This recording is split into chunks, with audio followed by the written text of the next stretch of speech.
वालागन सभी को हमारे वीकली कार्यक्रम में आप सभी का स्वागत है।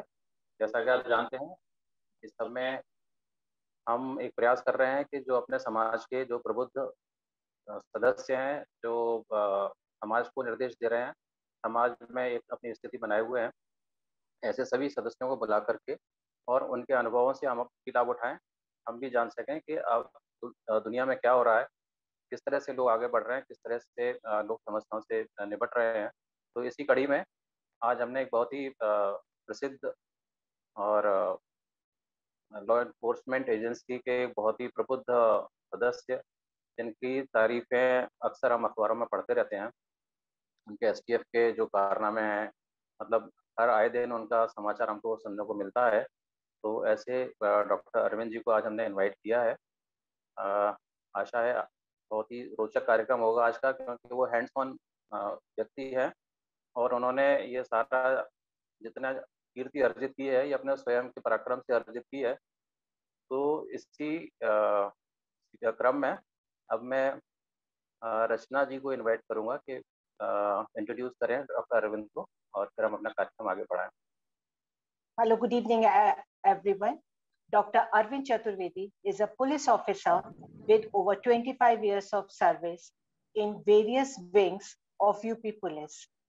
He has wide experience of handling organized crime and criminals during his posting in Special Task Force UP for more than a decade.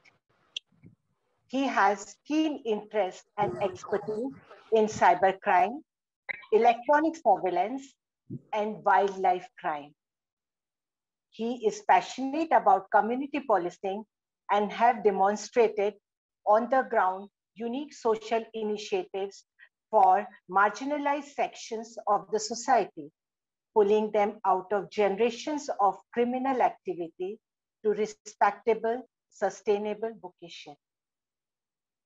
In the initial years of his career, he taught economics as lecturer at RML Awadh University, briefly before joining the police services. He is a well-decorated officer with Police Medal for gallantry, twice by President of India, among various other service decorations. He has also served with UN peacekeeping mission in Kosovo in 2004 and 5. He comes from the family of Rai Sahab, Rai Bahadur, Padma Bhushan Shri Narayan Chaturvedi as grandfather, and father Professor Shailnath Chaturvedi, a great historian, archaeologist, and a social worker. In today's world, where women are going out and making a mark for themselves in the society, the threats through cyber have also multiplied manifold. To answer all these fears and apprehensions, there is no better speaker on this subject than Dr. Chaturvedi.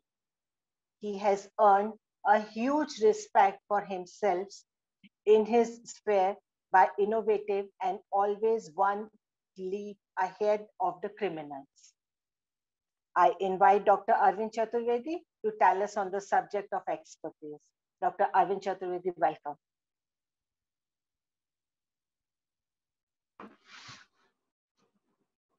सभी बांधवों को वालागन।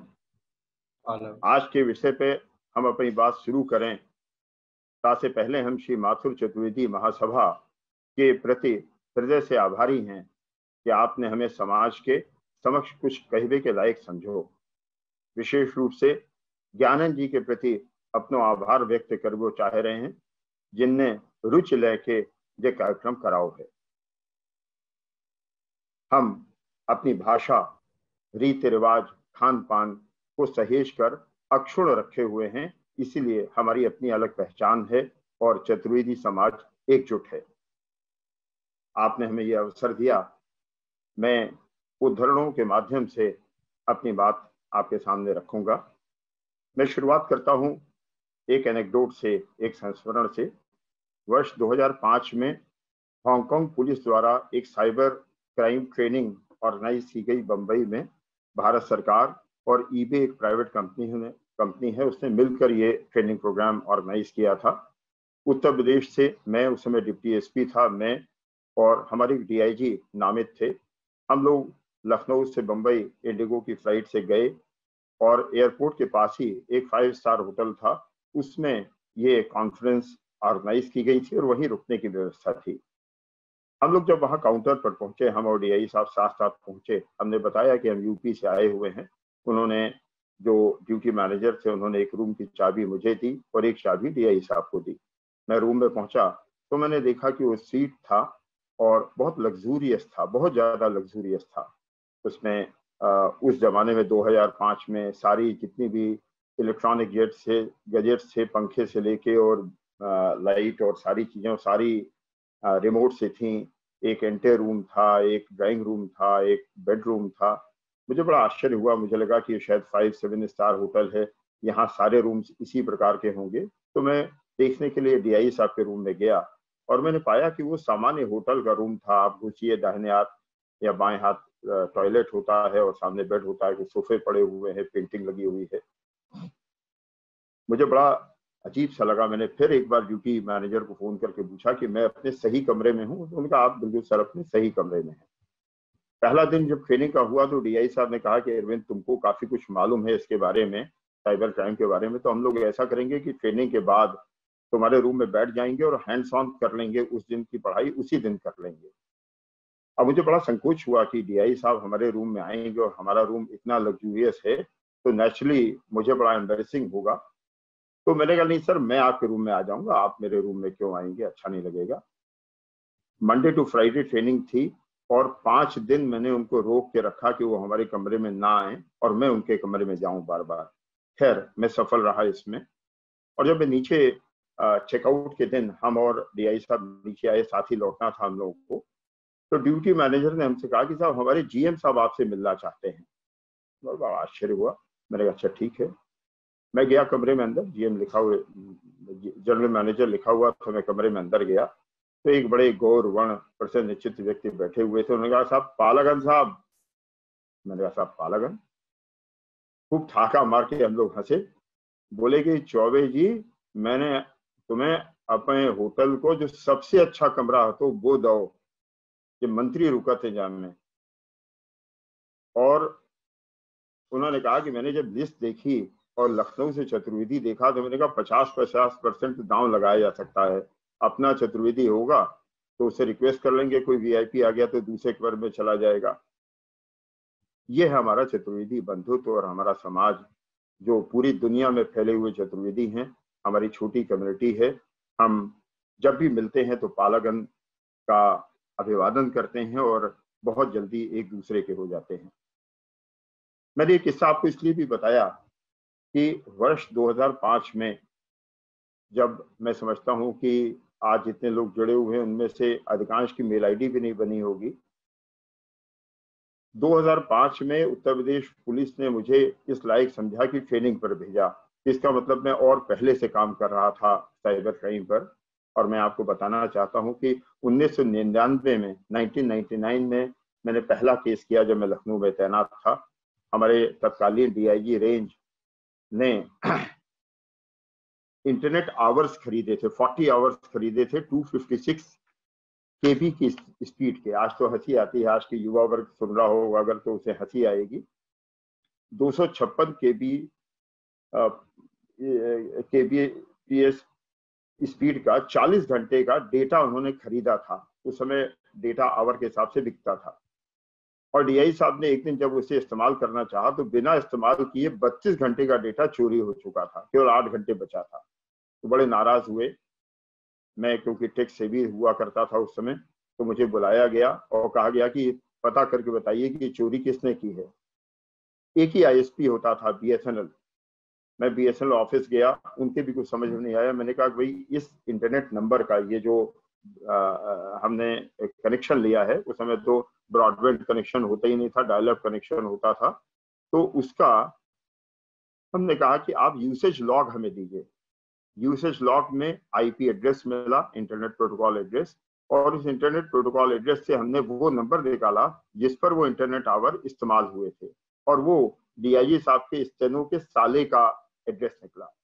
यानी DIG साहब के यहाँ जो user name password register पे लिखा रहता था वो स्टेनो ने अपने साले को दिया, या उसने ले लिया, वहां आता जाता रहता होगा, और उसे इंटरनेट आवर चोरी कर लिया और वो कल्प्रिट निकला।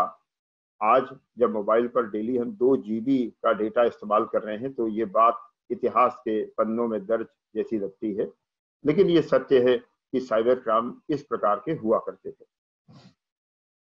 ये किस्सा इसलिए भी सुनाना जरूरी था कि 1999 से आज अगर आप जोड़ेंगे तो लगभग 22 साल हो गए। तो 22 साल के अनुभव पर अगर आप लोग 5 मिनट भी प्रतिवर्ष अनुभव का हमें देंगे तो 110 मिनट होता है जो मैं बोल सकता हूं।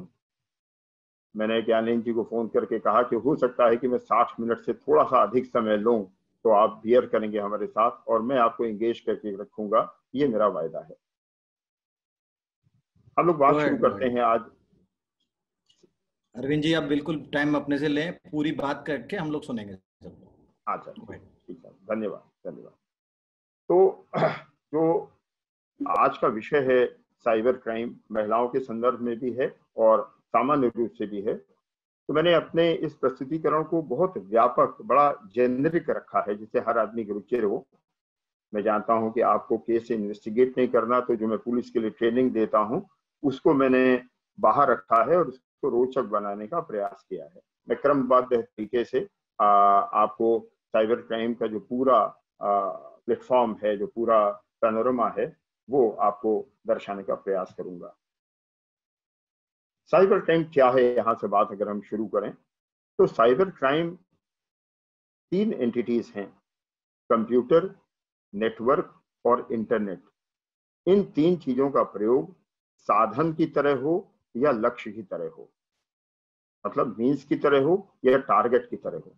ये 3 एंटिटीज, जहां भी कंप्यूटर, नेटवर्क और इंटरनेट, ये अगर 3 एंटिटीज साधन के रूप में इस्तेमाल की जा रही हैं अपराध करने के, या टारगेट की तरह इस्तेमाल की जा रही हैं, ऐसे अपराध को हम साइबर क्राइम कहते हैं। अब कंप्यूटर, नेटवर्क और इंटरनेट में साइबर क्राइम की दृष्टि से जो सबसे महत्वपूर्ण चीजें, 2 एंटिटीज हैं, वो नेटवर्क और इंटरनेट है। क्योंकि अगर कंप्यूटर की बात करें तो वो स्टैंड अलोन क्राइम हुआ, एक कंप्यूटर है उस पर हमने कोई क्राइम किया, जिसकी थ्योरेटिकल संभावना तो है लेकिन व्यवहारिक संभावना बहुत कम हो जाती है। तो हमारा जो मुख्य क्राइम है वो या तो नेटवर्क पर है या इंटरनेट पर है। हम एक शब्द का इस्तेमाल करते हैं, एक शब्द कॉइन करते हैं, उसको हम कहते हैं इंफॉर्मेशन हाईवे। इन 2 चीजों को मिला दें अगर, तो यही हमारा इंफॉर्मेशन हाईवे है। अब इस इंफॉर्मेशन हाईवे के 2 घटक हैं, केवल आपकी जानकारी के लिए बता रहा हूं जिससे मेरी आगे की बात आप और बेहतर तरीके से समझ सकें। जो पहला घटक है वो टेलीफोन नेटवर्क है। टेलीफोन नेटवर्क में आप जानते हैं कि मुख्य रूप से 3 चीजें आती हैं, लैंडलाइन फोन, मोबाइल फोन और सैटेलाइट फोन। तो ये तो हो गया टेलीफोन नेटवर्क। और दूसरा है कंप्यूटर नेटवर्क। कंप्यूटर नेटवर्क में लैन से लेकर, जो आप लोग अपने ऑफिस में यूज करते हैं, या कोई परिसर है तो वाइड एरिया नेटवर्क यूज करते हैं, वैन यूज करते हैं, और या अगर पूरी दुनिया को देख लें तो आप इंटरनेट यूज करते हैं, जो नेटवर्क ऑफ नेटवर्क्स है। तो ये 2 चीजें अगर जोड़ दें, टेलीफोन नेटवर्क और इंटरनेट नेटवर्क, जो हमारा कंप्यूटर नेटवर्क है, अगर इन दोनों को जोड़ दें तो हमारा वो हाईवे बन जाता है, इंफॉर्मेशन हाईवे बन जाता है, जिस पर साइबर क्राइम घटित होता है। वो रोड है जिस पर ये साइबर क्राइम घटित होता है। अब अगर हम बात करें कि हमने एक शब्द दे दिया इंफॉर्मेशन हाईवे, अब हम इसकी तुलना करते हैं नॉर्मल हाईवे से, जो सड़क है जिस पर आप वाहन चलाते हैं, स्कूटर चलाते हैं, मोटरसाइकिल और गाड़ियां चलाते हैं, उसकी हम तुलना कर देते हैं। जब हम सड़क पर कोई ड्राइविंग करते हैं तो हम सब लोग जानते हैं कि हम पहले सीखते हैं अलग अलग तरीके से। हमारे भाई आनंद यहाँ पर हैं, अगर उनके जैसा कोई बड़ा पर्टिकुलर होगा ड्राइविंग का तो ड्राइविंग स्कूल में जाएगा, एडमिशन लेगा, वहां सीखेगा। हमारे जैसा या हमारे जैसे बहुत से लोगों जैसा होगा जो अपने चाचा मामा के साथ कहीं मैदान में गाड़ी सीखता होगा, प्रैक्टिस करेगा, हेलमेट, सीट बेल्ट, लेन ड्राइविंग, स्पीड लिमिट, ये सारी चीजें पैरामीटर सीखेगा, और उसके बाद फिर वो गाड़ी चलाने के लिए धीरे धीरे सड़क पर आएगा, मेन रोड पर आएगा, हाईवे पे चलाएगा गाड़ी। कहने का मतलब कि बहुत सावधानी बरतेगा। इसी तरह से जो हमारा इंफॉर्मेशन हाईवे है, वहां का जो उपयोग करता है, जो तीन चीजों का इस्तेमाल कर रहा है, कंप्यूटर का, नेटवर्क का और इंटरनेट का।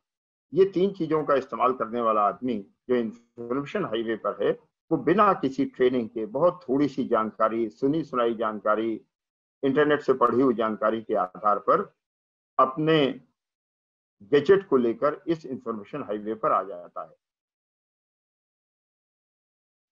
उसे विषय की जानकारी नहीं होती, प्रैक्टिस नहीं की उसने, उसे साधन मिल गया, वो इस हाईवे पर आ गया। अब आप कल्पना कर सकते हैं कि ऐसा व्यक्ति बड़े आसानी से साइबर अपराधी जो उससे सामान्यतः 100 गुना से अधिक जानकारी रखता है उस हाईवे के बारे में, उसका वो प्रे बनता है, उसका शिकार बनता है। उसे बड़ी आसानी होती है, क्योंकि ये आदमी जो इंफॉर्मेशन हाईवे पर आ गया, इसको विषय की जानकारी नहीं है। यही कारण है कि ये साइबर अपराध निरंतर बढ़ते जा रहे हैं, नए कलेवर में सामने आ रहे हैं। मैं अभी आपके सामने प्रस्तुत करूंगा, और हम उसको रोकने का जो हम प्रयास करते हैं, कानून भी है, अवेयरनेस भी है, संदेश भी हैं, तमाम तरह की चीजें हैं जिससे हम उन्हें रोकने का प्रयास करते हैं। अब एक नजर आंकड़ों पर डालते हैं कि हम जिस प्लेटफॉर्म की बात कर रहे हैं, अगर हम केवल भारत की बात करें तो आंकड़े क्या कहते हैं। भारत की जनसंख्या लगभग 140 करोड़, मोबाइल इस्तेमाल करता 100 करोड़, लैंडलाइन का इस्तेमाल करने वाले 5 करोड़, ये अप्रॉक्सीमेट फिगर है, नॉट एग्जैक्ट। इंटरनेट ब्रॉडबैंड का इस्तेमाल करने वाले 20 करोड़, जीपीआरएस का इस्तेमाल करने वाले जो हम आप मोबाइल पर इस्तेमाल करते हैं सामान्यतः, वो लगभग 55 crore. Web page per day जो देखे जाते हैं वो 4.5 crore. Google search per day, Hindustan से जो डेटा है वो 80 करोड़ गूगल सर्च है पर डे, और फेसबुक के जो यूजर्स हैं वो लगभग 70 करोड़। ये डेटा है जिस पर हम काम कर रहे हैं, जिस पर हम आगे बात करेंगे।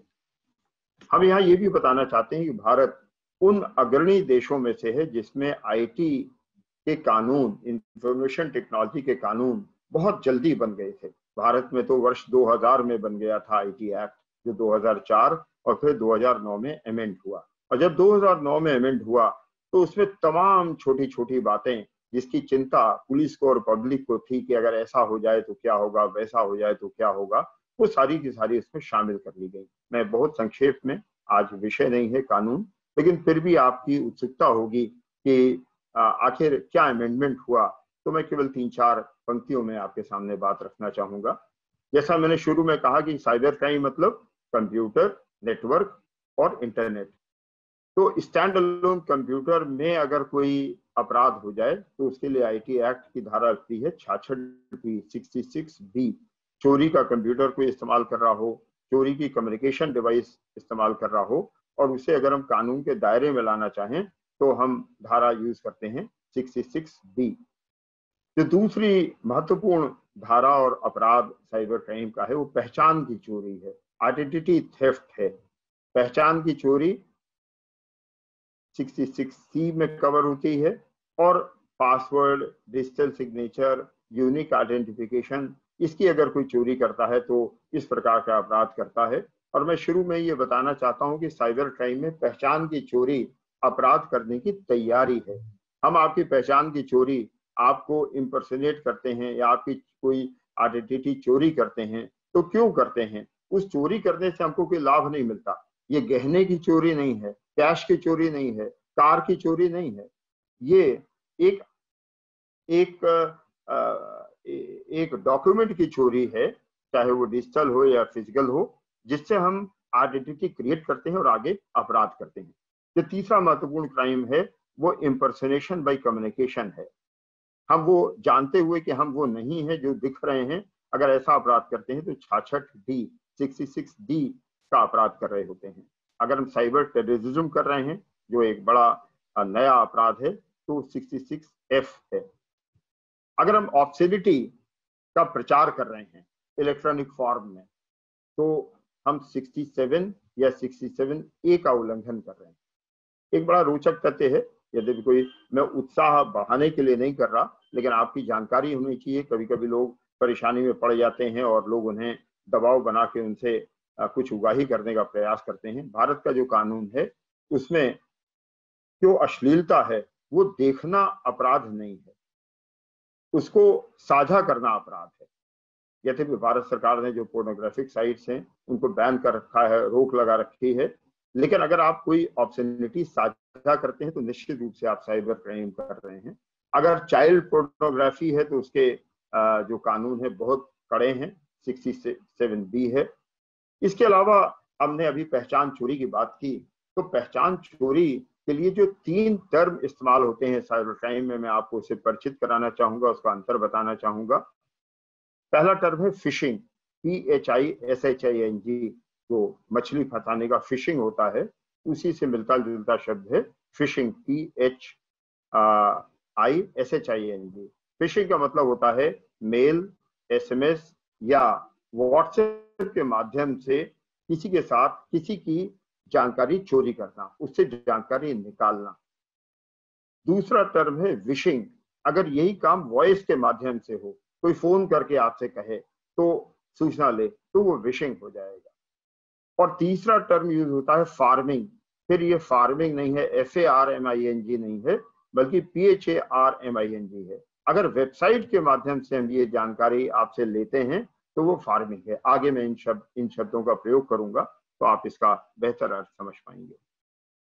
अगर मजे की बात यह है कि भौतिक जगत हो, मतलब फिजिकल वर्ल्ड हो या साइबर वर्ल्ड हो, ये जो क्राइम होता है इसका जो बेसिक टीनेट है, मूल जो है इसका, वो हिप्नोटिज्म है, सम्मोहन है।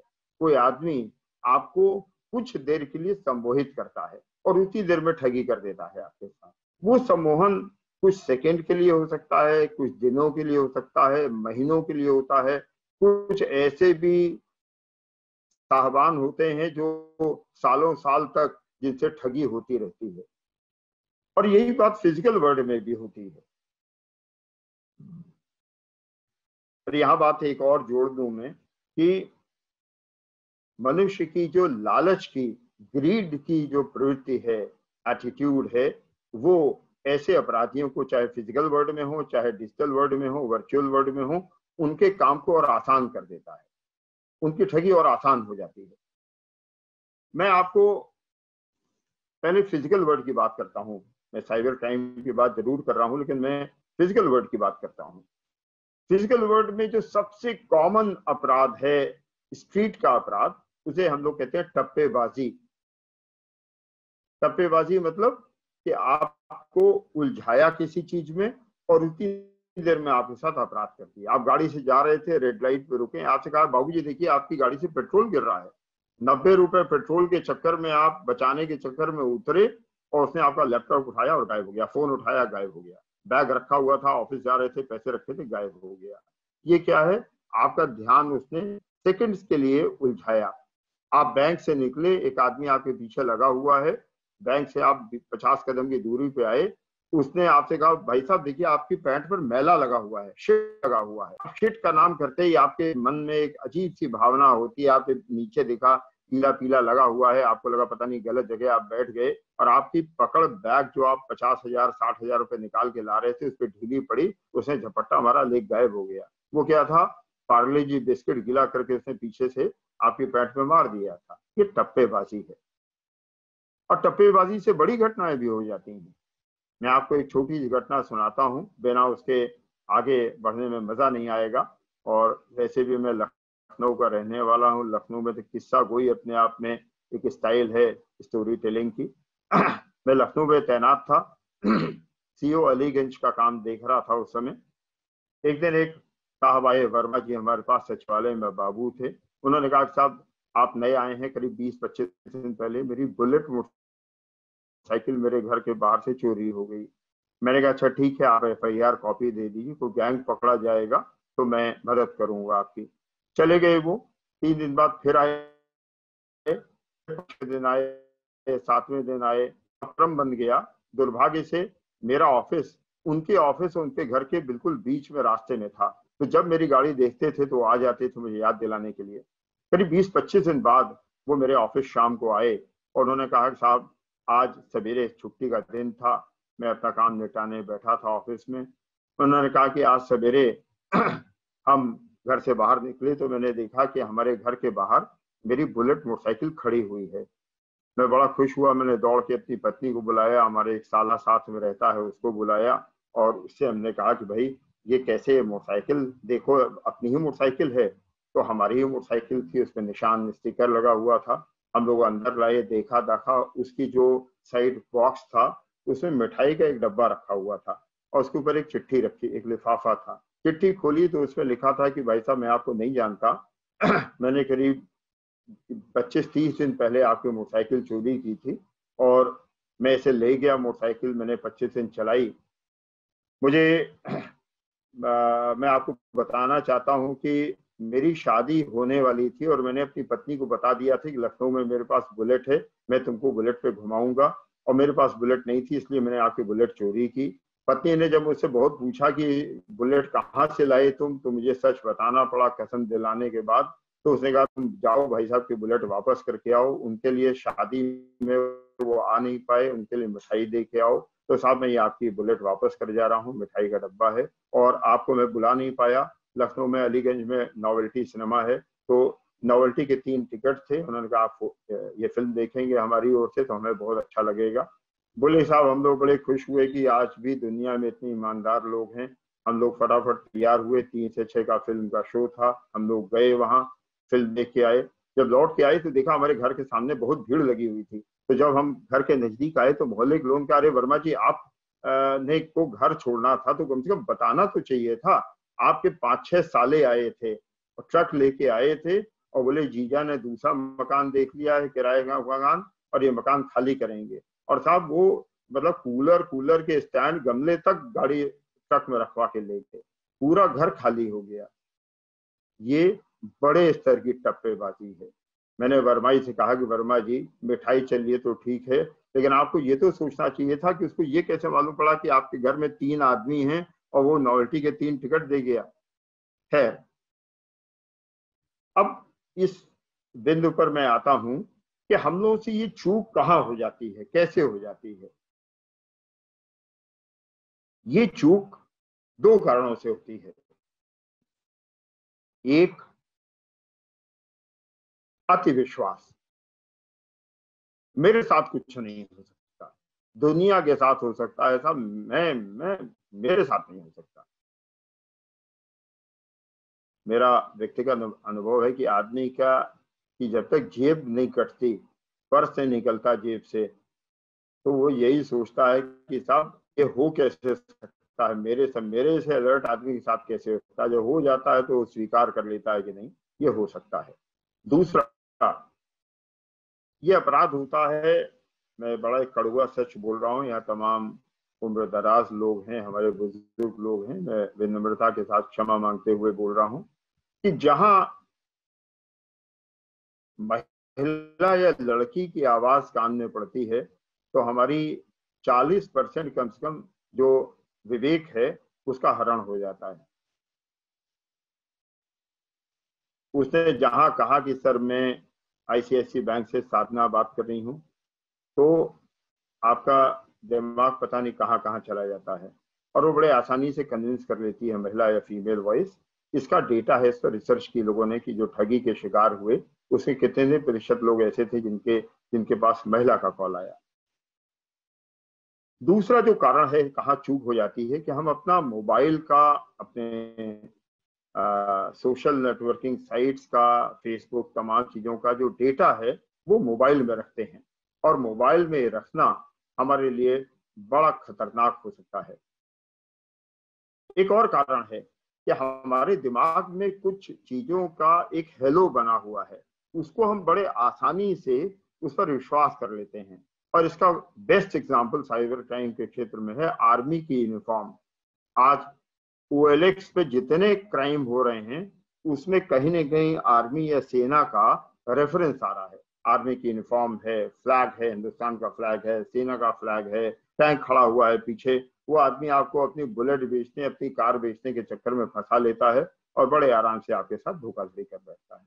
आइए हम आते हैं कि जो हमारे साइबर क्राइम है वो कितने प्रकार का है और हम उससे कैसे सावधान रह सकते हैं।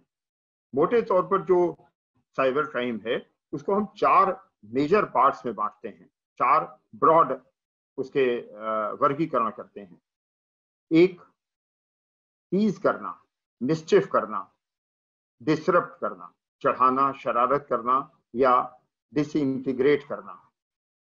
ये व्यक्ति के खिलाफ भी हो सकता है और वहां से लेकर राष्ट्र के खिलाफ तक, आपके ऑर्गेनाइजेशन, सरकारी डिपार्टमेंट, प्राइवेट ऑर्गेनाइजेशन से लेकर राष्ट्र तक हो सकता है। इसके लिए 66A 66A की धारा थी जो अब समाप्त कर दी गई। 66A इसका Shreya Singhal versus union of India का केस है जिसमें सुप्रीम कोर्ट ने वो कर दिया, उसे समाप्त कर दिया। एक बड़ी समस्या आई इसके कारण। सीबीआई की आपने सुना होगा कि वेबसाइट डिफेस कर दिया। सीबीआई की साइट पर किसी दिन गए, आपको पोर्नोग्राफिक साइट दिखाई दी। एक बहुत बड़ा झटका, धक्का होता है सरकार के लिए। इससे मिलता क्या है? टीज करना, शरारत करना, डिस्टर्ब करना, मिलता क्या है इससे? तो इससे स्टैटिस्टिक सेटिस्फैक्शन मिलता है। एक फैक्ट है, एक सर्वे हुआ कि साइबर अपराधी बहुत नई उम्र के लोग हैं, कभी कभी तो नाबालिग हैं। उनके लिए सिक्योरिटी एक चुनौती की तरह से है। सिक्योरिटी को ब्रेक करके उनको एक बड़ा प्लेजर मिलता है कि हमने बहुत इस्टेब्लिश्ड किसी ऑर्गेनाइजेशन की सिक्योरिटी ब्रेक कर दी। इससे उनको बहुत संतोष मिलता है। और जब हम इस पर एक बार काम कर रहे थे 66A के संबंध में, तो हमारी अपने एक भतीजे से बात हुई। उसे कहा, चाचा ये इसलिए भी जरूरी है मिसचिफ करना, टीज करना, कि हम लोग प्राइवेट कंपनी में काम करते हैं, इसमें हमारे पास वेंट नहीं है। हम अपने बॉस से की डांट खा के आते हैं, हम शाम को उसके खिलाफ कुछ ऊल जलूल कहना चाहते हैं, तो हमारे पास एक प्लेटफॉर्म होना चाहिए जहां हम अपनी आइडेंटिटी को बचाते हुए बहुत सा गुस्सा निकाल सकें। तो अपने अपने नजरिए हैं, लेकिन फिलहाल सामान्य लोगों का बड़ा नुकसान है इससे। जो लोग धमकी देते हैं, फोन पे, मेल पर धमकी देते हैं परेशान करने की नीयत से, उनके खिलाफ IT एक्ट के तहत कार्रवाई करने में बहुत दिक्कत आ रही है। जो दूसरा बड़ा दायरा है वो प्रोफेशनल राइवल्स का है, उनको नुकसान पहुंचाने के लिए। इसमें कॉर्पोरेट कंपनियां भी हो सकती हैं, व्यक्तिगत उद्यमी भी हो सकते हैं, प्रोफेशनल्स भी हो सकते हैं। बहुत से केसेस लखनऊ में हुए, और मैं इसलिए लखनऊ की एग्जांपल दे रहा हूं कि आपको ये एहसास होना चाहिए कि जो साइबर क्राइम हम बात कर रहे हैं वो बहुत व्यापक उसका दायरा है। मैं आपको जर्मनी और जापान और अमेरिका के उदाहरण नहीं देना चाहता, मैं आपको लखनऊ का उदाहरण दे रहा हूँ, मैं आपको बहराइच का उदाहरण दे रहा हूँ, मैं आपको सिद्धार्थनगर का उदाहरण दूंगा, जहां आपको लगे कि ये क्राइम इतना डीप रूटेड है, इतनी गहराई तक पहुंच चुका है। मैं एक छोटा सा केस बताता हूं आपको प्रोफेशनल राइवलरी के संबंध में। बहराइच के child specialist, well connected doctor के पास एक थ्रेट आया व्हाट्सएप पर, और उसमें कहा था कि भाई ने तय कर लिया है कि तुमको खत्म कर देना है, तुम्हारे बच्चे यहाँ पढ़ते हैं। फिर मैसेज आया, आज शुक्रवार, आज जुमे की नमाज के बाद तुम देखोगे कि तुम्हारा क्या होगा। पूरा मुस्लिम टाइप के मैसेजेस। बहराइच आप जानते हैं नेपाल बॉर्डर के नज़दीक, नेपाल बॉर्डर पर ही है, तमाम वहाँ इलीगल और इंटरनेशनल एक्टिविटीज़ होती हैं। डॉक्टर साहब बड़े डरे हुए, उन्होंने शासन और तमाम जगह टेक्स्ट और मैसेज करके किया। एक केस मुझे मिला, मैं STF में तैनात था, मैंने नंबर देखा तो वो दुबई का नंबर था जिसे मैसेज आ रहे थे। दुबई का डिटेल हमको यहाँ बैठे नहीं मिल पाता है, तो हमने काम किया, हमने उस दुबई नंबर को भारत के इंटरनेशनल गेटवे पर रन करा दिया। यानी उस नंबर का भारत में जितने भी नंबरों से संपर्क होगा वो हमें मिल जाएगा। और दूसरे दिन हमको वो डिटेल्स मिल गए। ज्यादातर नंबर दिल्ली के थे, और उसे फिल्टर किया, एक एक नंबर का नेम एड्रेस निकाला, उसमें लखनऊ के एक ट्रेवल एजेंट का नंबर निकल आया। मैंने ट्रेवल एजेंट को उसके रजिस्टर सहित बुलवाया ऑफिस, उससे पूछा, भाई ये नंबर तुमसे क्या बात करता है। उसे नंबर दिखा और उनका साथ 10 मिनट का समय दीजिए, मैं बताता हूँ। उसे अपने ऑफिस फोन किया, चेक कराया, ये नंबर उसके यहाँ से निर्गत नंबर था।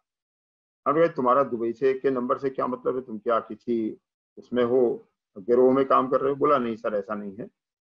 हमारे जो टूर पैकेज होते हैं जिसमें 3 दिन 4 रात 3 दिन के लिए लोग जाते हैं या शॉर्ट टूर के लिए जाते हैं, तो उनकी सुविधा के लिए हम उनको एक सिम दे देते हैं कि आप 3 दिन वहां जाइए, इसको टॉपअप करा लीजिए, वहां इस्तेमाल कीजिए, वापस आके हमें सिम दे दीजिए। मुझे लगता है किसी कस्टमर ने सिम ये हमें वापस नहीं किया, ये तो हमारा सिम है। पता किया किसका सिम है, मालूम पड़ा कि बहराइच के एक डॉक्टर जो चाइल्ड स्पेशलिस्ट थे, राइवल थे, वो विद फैमिली दुबई गए थे घूमने के लिए, इसी ट्रेवल एजेंट से टिकट लिया था और लौट के आने के बाद उन्होंने सिम वापस नहीं किया और इस सिम से किसी और को प्रिज्यूम करके, जबकि हिंदू थे वो, जो विक्टिम डॉक्टर थे वो भी हिंदू थे और जो डॉक्टर थे ये भी हिंदू थे, लेकिन एक मुस्लिम का रूप बनाकर धमकी देकर उन्होंने इस प्रकार का काम किया और बाद में पहचाने गए और उनके खिलाफ कार्रवाई हुई। तो ये एक प्रकार का अपराध है जिसमें बहुत बार बड़ी बड़ी कंपनियों को दिक्कत होती है। मेरे पास उदाहरण बहुत है लेकिन समय ज्यादा लगेगा, इसलिए मैं संक्षेप में अपनी बात रखने का प्रयास कर रहा हूं। अब आते हैं तीसरा जो कारण है साइबर क्राइम होने का, तीसरा और चौथा, ये 90% यही कारण है साइबर अपराध होने के। तो तीसरा कारण है चरित्र या प्रतिष्ठा का हनन करना। मैं इसमें उदाहरण भी दूंगा और महिलाओं के प्रति जो आज का विषय भी है कि कैसे वो सुरक्षित रहें साइबर क्राइम के दृष्टिगत, तो उनसे संबंधित यही बिंदु है, कृपया वो जरूर ध्यान से सुनें।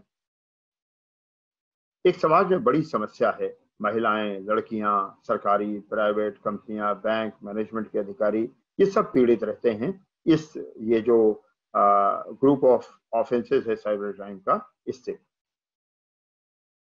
लखनऊ हाईकोर्ट में एक महिला युवा न्यूली मैरिड लड़की रात 9 बजे गोमती नगर में रहती है।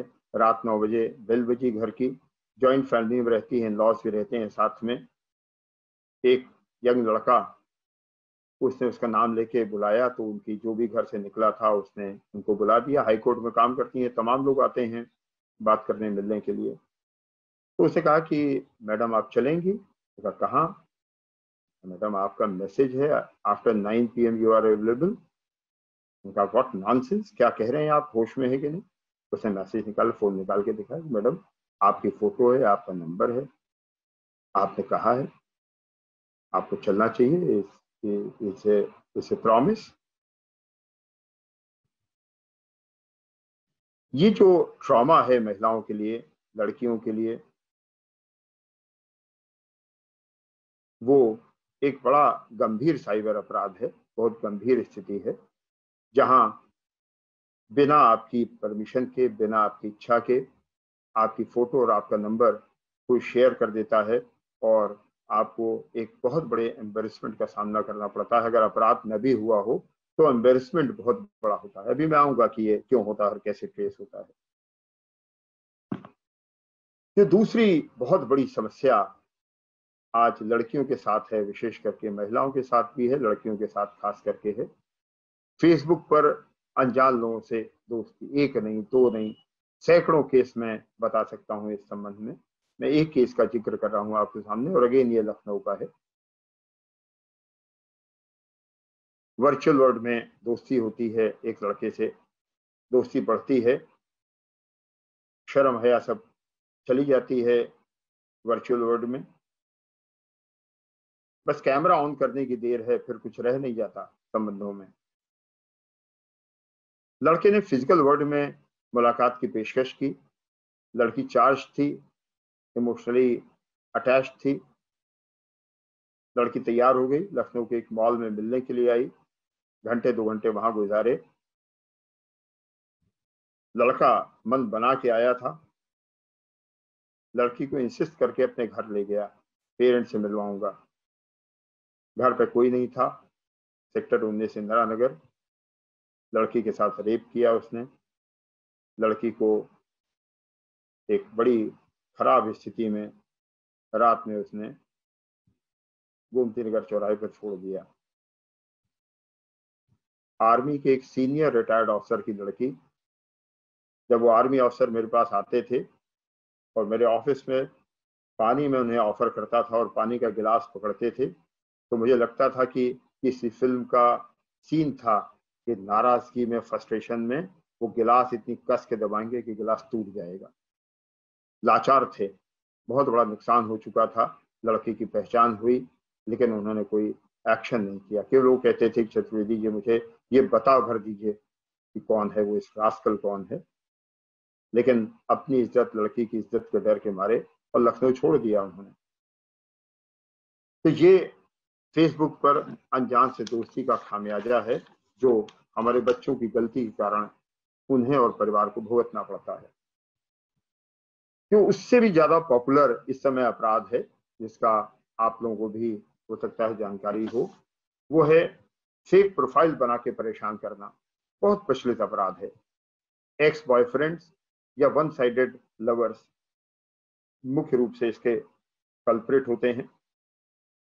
इसका समाधान है, मैं चाहता हूं कि अगर दुर्भाग्य से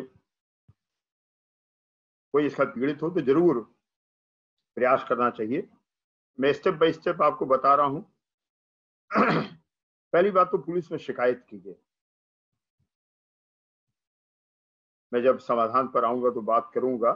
कहीं भी 112 पे फोन कर दीजिए, यूपी कॉप पर शिकायत कर दीजिए, कहीं भी रजिस्टर जरूर कराइए। जो दूसरी और आसान तरीका है जो आप खुद कर सकते हैं, क्योंकि जितनी भी सोशल नेटवर्किंग साइट्स हैं सब इस चीज से परेशान हैं। तो जो सोशल नेटवर्किंग साइट्स हैं वहां पर आप जाइए। जैसे फेसबुक की अगर हम बात करें तो आप वो प्रोफाइल खोलेंगे, राइट हैंड साइड पर जो 3 डॉट्स हैं उसको क्लिक करेंगे, उस पर आएगा फाइंड सपोर्ट और रिपोर्ट प्रोफाइल। उसमें 5 या 6 ऑप्शन आते हैं। पहला आता है pretending to be someone, me, a friend, a celebrity. जो आदमी ये लगा हुआ फेक प्रोफाइल बनाई है, ये मुझे प्रिटेंड करके बनाई गई है। Fake account, fake name, posting inappropriate things, harassment or bullying. I cannot access my account. जो पहले 3 ऑप्शन हैं, आप अगर खुद कर रहे हैं, रिपोर्ट कर रहे हैं, रिपोर्ट अब्यूज इसे कहते हैं, रिपोर्ट अब्यूज कर रहे हैं, तो इसको आप प्रिटेंडिंग टू बी समवन, मी करेंगे।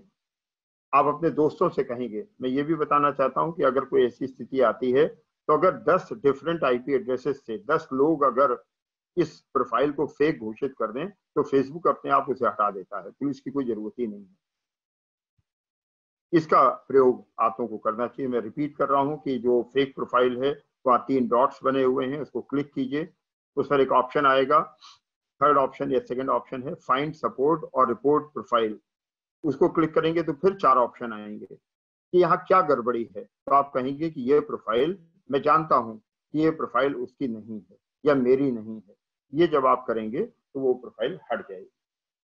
अब जो चौथा और भी गंभीर स्थिति है वो है प्रोफाइल को हैक करके पूर्व में खींचे गए फोटो या वीडियो अपलोड करना या उसकी धमकी देना। दुर्भाग्य समाज का, हमारे जो सामाजिक मान्यताएं हैं, बंधन हैं, उसमें पिछले वर्षों में बहुत शिथिलता आई है। लड़के लड़कियां तमाम जो नजदीकियां हैं, जो सीमाएं हैं, उसको तोड़कर नजदीकी में जाते हैं और उसको कैप्चर करते हैं। और बाद में जो खास करके लड़का है, लड़कियों के भी केसेस आए हैं वैसे, लेकिन लड़के हैं वो उसका दुरुपयोग करते हैं, धमकी देते हैं। हम उनके साथ अपनी प्रोफाइल की, फेसबुक अपने प्रोफाइल की पासवर्ड शेयर कर लेते हैं, ओटीपी शेयर कर लेते हैं, सिक्योरिटी क्वेश्चन शेयर कर लेते हैं।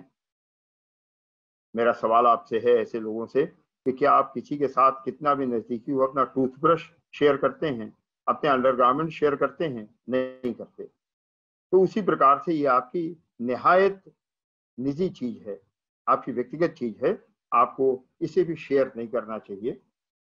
और ऊपर के जो दोनों उदाहरण हमने आपको बताए, फेक प्रोफाइल बनाने का और पूर्व में प्रेमी द्वारा ऐसा करने का, हम लोगों के पास जब कंप्लेंट्स आती हैं तो वो कहता है कि साहब केवल ये बता दीजिए पता करके कि किसने किया, बाकी तो हमारे टिल्लू भैया नंदू दादा मोहल्ले में निपट लेंगे, जहां भी होगा साले को ढूंढ लेंगे हम।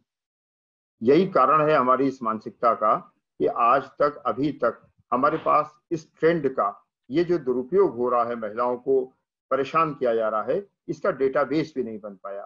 क्योंकि यहाँ पर अधिकांश लोग ये चाहते हैं कि हमें बस पुलिस पता करके बता दे, बाकी चीजें तो हम सड़क पर निपट लेंगे। तीसरा जो इसी का रूप है वो सख्त प्रशासनिक अधिकारियों के खिलाफ कार्रवाई के लिए मेल या व्हाट्सएप होता है। आप में से जो लोग बैंक से संबंधित होंगे, बैंक में काम करते होंगे, आपने देखा होगा जो लड़कियां, जो लड़के उद्दंड टाइप के होते हैं, जिनको आप रोकने का, उनको बेहतर करने का प्रयास करते हैं, और वो मैनेजमेंट में आपकी शिकायत करते हैं, और ज्यादातर केसेस में वो ट्रेस हो जाते हैं और उन्हें नौकरी से निकाला जाता है, उनके खिलाफ कार्रवाई की जाती है। ये तीसरा रूप था। मैं आपको याद दिला दूं कि साइबर क्राइम के जो 4 रूप मैंने बताए थे, उसमें तीसरा था चरित्र या प्रतिष्ठा हनन के लिए जो काम किए जाते हैं। अब मैं चौथे पर आता हूं, जो सबसे व्यापक है और हमारे लिए नुकसानदेह है, वो धोखाधड़ी से पैसा कमाने के लिए। हर बार नए कलेवर में यह अपराध आता है। इसलिए मेरे जैसा अनुभवी और जो इस क्षेत्र में काम करता है वो कहता है कि ये अपराध IED जैसा है, जैसे इम्प्रोवाइज एक्सप्लोसिव डिवाइस होता है, नए कलेवर में। हम लोग के बचपन में ट्रांजिस्टर बम हुआ करता था, दिल्ली में धमाके हुए थे।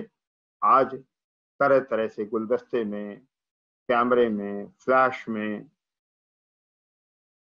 तरह तरह से ये जो विस्फोटक हैं वो दिए जाते हैं। उसी प्रकार से ये जो अपराध का प्रकार है, ये विभिन्न प्रकार से ये अपराध हो रहा है।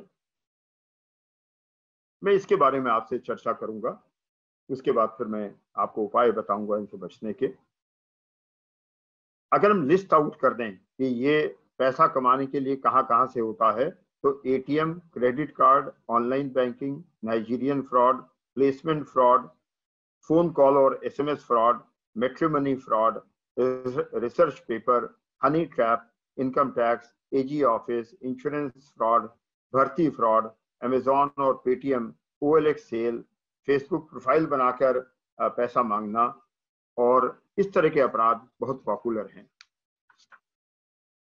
इनमें हर तरह के अपराध का अपना मोडस ऑपरेंडी है।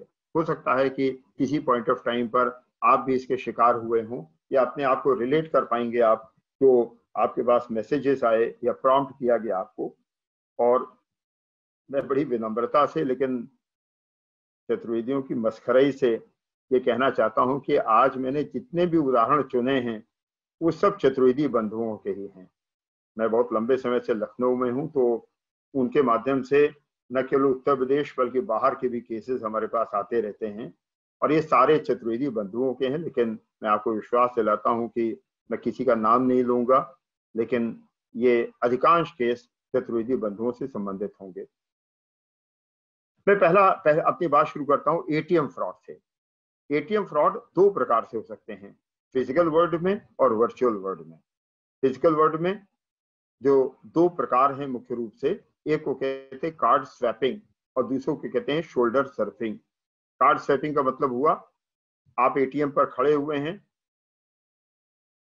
एक आदमी आया, एक यंग लड़का आया, उसने कहा सर आपको कोई दिक्कत हो रही है इसमें ऑपरेट करने में, बहुत लाइन लगी है, मैं आपकी मदद कर दूं। वो आदमी आया, आपका कार्ड लगाया उसने, आपका पिन डाला, और उसके बाद फिर उसने पैसा निकाल के, आपने 3000 रुपये निकाले, आपका निकाल के दे दिया। आपने ध्यान भी नहीं दिया, कार्ड आपका गिरा नीचे, उसने उठा के आपको पकड़ा दिया, अंकल सॉरी आपका कार्ड थी, आप घर चले गए। और घर पहुंच के आपने देखा तो तड़तड़ आपके फोन पर मैसेज आना शुरू हो गया, 10,000 विड्रॉल, 5,000 विड्रॉल, 10,000 विड्रॉल। आपकी समझ में नहीं आया, कार्ड आपके पास है, कैसे ये विड्रॉल हो रहा है। उसने क्या किया कि आपका कार्ड बदल दिया। आपको अपना कार्ड नंबर याद नहीं रहता, किसी को नहीं याद रह सकता है। और कहीं खुदा न खास्ता वेलकम किट से अगर कार्ड मिला है तो उसमें नाम भी नहीं होगा, केवल नंबर होगा। तो हाथ की सफाई से यहाँ कॉलर पे कार्ड रखा हुआ था उसने, PNB के पेटीएम पर था, तो 99% PNB का ही कस्टमर जाएगा, तो उसने कार्ड यहाँ लगा हुआ था, वो गिराया, आपका कार्ड यहाँ रखा, पिन उसके पास है, फिजिकल कार्ड उसके पास है, वो जब तक आप ब्लॉक नहीं कराएंगे तब तक वो पैसा निकाल डालेगा। शोल्डर सर्फिंग का मतलब कि पीछे आपके आदमी खड़ा हुआ है और झांक के उसने आपका पिन पढ़ लिया, शोल्डर से सर्फ कर लिया। आपने एटीएम की पर्ची निकाली, मोड़ के डस्टबिन में डाल दी, उसको लास्ट के 4 डिजिट अकाउंट के मिल गए, पिन उसके पास है, उसने सोशल इंजीनियरिंग की और आपका अकाउंट नंबर और डिटेल निकाल के आपसे उसने काम कर लिया। या आपके ऊपर इतना प्रेशर दबाया कि जब तक एटीएम नॉर्मल मोड में दोबारा ब्लिंक करने के स्टेज में आया उसके पहले ही आपने एटीएम छोड़ दिया, उसने स्क्रीन को होल्ड कर दिया, अभी आपका अकाउंट लॉगिन है, उसने दोबारा उससे पैसे निकाल लिए। तो इस प्रकार के केसेस जो है फिजिकल वर्ल्ड में होते हैं।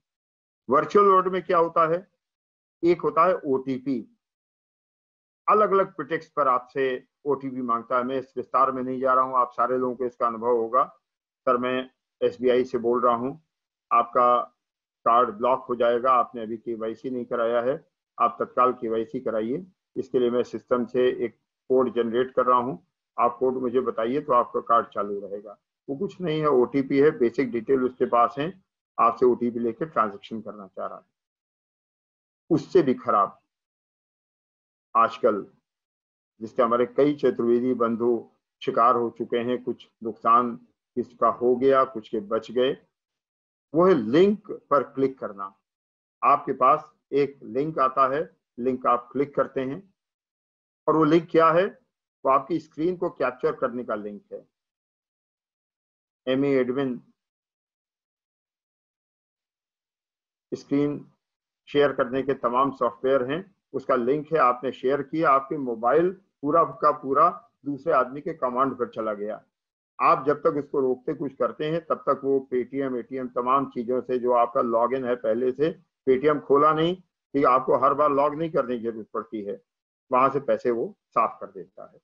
तो ओटीपी और लिंक पर क्लिक नहीं करना है, ये थंब रूल है अगर आपको एटीएम पर सुरक्षित रहना है। मैं भी संक्षेप में बताऊंगा दोबारा भी इस केस को। एक बात और आपको बताऊं कि फ्रॉडस्टर अब होशियार हो गया है। आज से 15 साल पहले वो आपका पैसा सीधे सीधे अपने अकाउंट में लाता था, पुलिस उसको पकड़ लेती थी, उसके अकाउंट से आपका पैसा दिलवा देती थी। अब वो ऐसा नहीं करता, अब वो पैसा, आपका जो पैसा है वो पार्क कराता है किसी के अकाउंट में। दिल्ली में नॉर्थ ईस्ट का लड़का पढ़ता है, उससे ले लिया उसने उसका एटीएम, उसने कहा यार तुम तो एटीएम को महीने में एक बार इस्तेमाल करते हो, हम तुमको हर महीने 10,000 रुपए देंगे, हमको बाहर से पैसा मंगाना है, हमारे पास एटीएम नहीं है। उसने दे दिया, अब वो इस अकाउंट से पैसा मंगा रहा है, 1,00,000 1.5 लाख रुपए रोज कमाता है, महीने के 10,000 उस लड़के को दे देता है। 3 बार इस्तेमाल किया, एटीएम वापस कर दिया, पुलिस पहुंची भी तो नॉर्थ ईस्ट के विद्यार्थी के पास पहुंची, बेचारे कोई गलती नहीं है सिवाय ये कि उसने एक अनजान आदमी को अपना एटीएम दे दिया। ठीक यही चीज क्रेडिट कार्ड के साथ है। क्रेडिट कार्ड एटीएम कार्ड के अंतर में नहीं जाऊंगा, हमारे सभी जो आज दर्शक हैं वो भिज्ञ हैं, इतने दोनों इस्तेमाल करते हैं।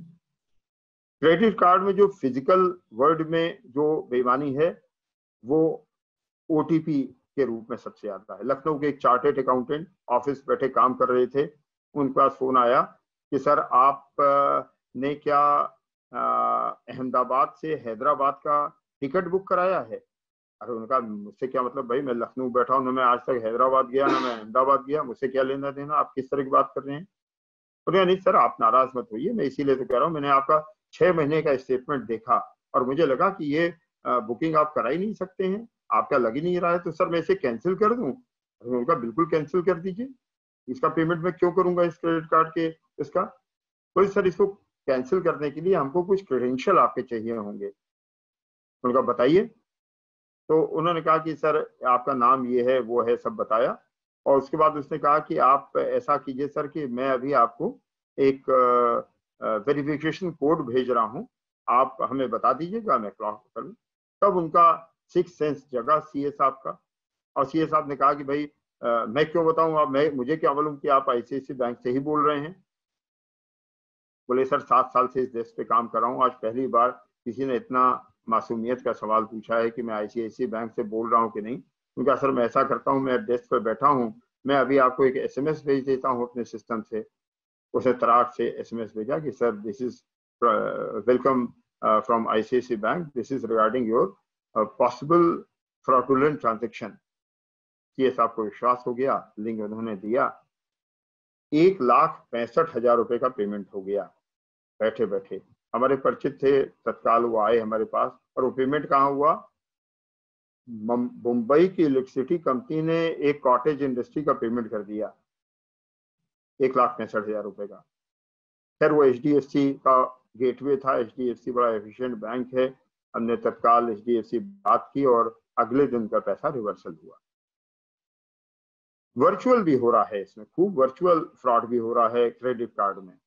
पर्सन नॉट प्रेजेंट कहते हैं इसको, PNP कहते हैं। आपने देखा होगा कि आप दिल्ली में बैठे हुए हैं, क्रेडिट कार्ड आपके पास है और जर्मनी में एक ट्रांजैक्शन हो गया या बेंगलोर में एक ट्रांजैक्शन हो गया। कैसे हो गया? वो पर्सन नॉट प्रेजेंट ट्रांजैक्शन है। आपका कार्ड भी आप फिजिकली आपके पास है, इसको भी ट्रेस कर लिया जाता है, एक खास तरह का अपराध है।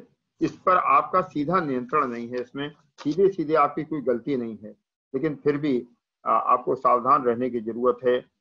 मोबाइल नंबर जो है वो अपडेटेड होना चाहिए। बहुत बार लोग इसको मोबाइल बदल देते हैं नंबर और इसको अपने बैंक पर अपडेट नहीं कराते हैं।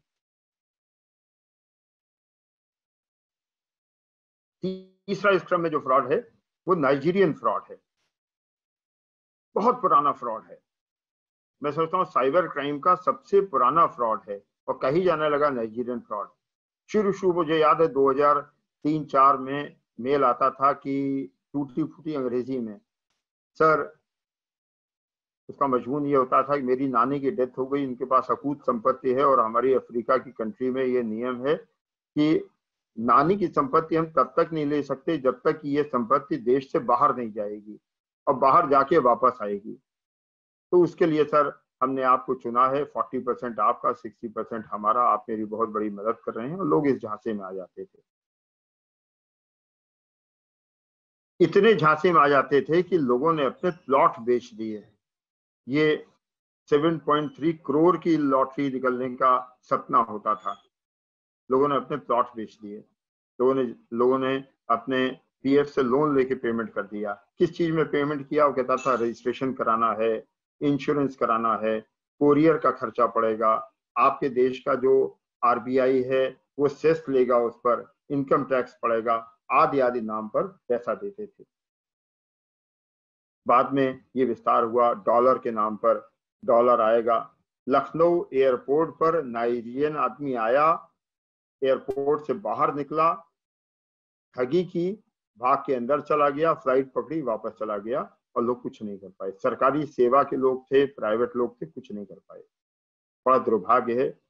मैं कम से कम 1 दर्जन चतुर्वेदी बंधुओं को जानता हूं जो डॉलर के नाम पर, तेल के नाम पर, विभिन्न फॉर्मेट्स के जो ये क्राइम हैं उस पर शिकार हुए और उनका बड़ा नुकसान हुआ।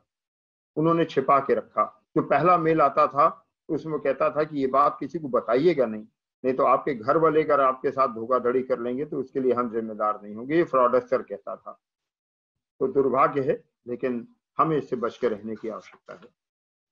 प्लेसमेंट फ्रॉड भी एक बड़ा कॉमन फ्रॉड है, जो हमारे युवा साथी जुड़े हुए हैं या जिनके घर में युवा हैं जो नौकरी की तलाश कर रहे हैं, उनको जरूर ध्यान देना चाहिए। प्लेसमेंट के नाम पर आप मैं किसी पोर्टल का नाम नहीं ले रहा तो मेरे पास डेटा नहीं है, लेकिन जो पोर्टल्स हैं उनसे डेटा लीक हो जाता है और उस डेटा से के आधार पर लोग आपको कांटेक्ट करते हैं, वो फ्रॉडस्टर्स हैं। लखनऊ का एक लड़का है जो शेफ है यहाँ के एक अच्छे होटल में, उसको लंदन के एक होटल की जॉब मिली, उसकी वाइफ फैमिली वे में थी, उसको इतना परसू कर लिया कि अपनी वाइफ को ले जाने का, टिकट का पैसा, मेडिकल इंश्योरेंस, 1 महीने लंदन में रहने का एडवांस किराया मकान का, ये सब बेचारे ने दे दिया। और जब हमारे पास आया तो मैंने कहा भाई लंदन में जिस होटल पर तुम्हारी नौकरी की बात इतने एडवांस स्टेज पर हो गई है, अपॉइंटमेंट लेटर मिल गया है, होटल की फोटो आ गई है, सर मैंने देखा होटल है सर वहां पर होटल। तो मैंने कहा भाई उसके HR हेड से बात ही कर लो ना कि सर आपने मुझे प्लेसमेंट के लिए बुलाया है कि नहीं। मेरे सामने उसने बात की, उन्होंने कहा कि हमारे यहाँ कोई ऐसी पोस्ट होती नहीं, ना हमने एडवर्टाइज किया ना पोस्ट है। करीब 2,80,000 रुपए वो गंवा चुका था आपने। मैट्रिमोनी का एक और बड़ा रोचक केस अभी सामने आया। लखनऊ की एक लड़की है, चतुर्वेदी नहीं है, वणिक समाज से है, लखनऊ हैदराबाद में काम करती है, मैरिजेबल एज की है, पिता उसके सामान्य व्यवसायी हैं, यहाँ पर बर्तन का व्यवसाय है उनका लखनऊ में, पुराने शहर में।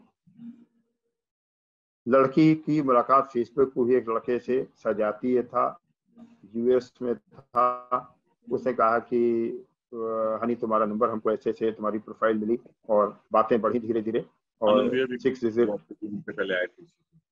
6 डिजिट सैलरी हमारी है, और ये सारा करके उसने किया। और उसने बात बात में कहा कि हमारे पास बहुत ज्यादा कैश यहाँ पर डॉलर्स में है, और मैं दिल्ली में एक मकान खरीदना चाहता हूँ, जिससे कि हम लोग, जब तुम तो यूएस आ जाओगी हमारे पास शादी के बाद, और जब हम लोग दिल्ली आएंगे तो होटल में नहीं रुकना पड़ेगा, हम अपने फ्लैट में रहेंगे।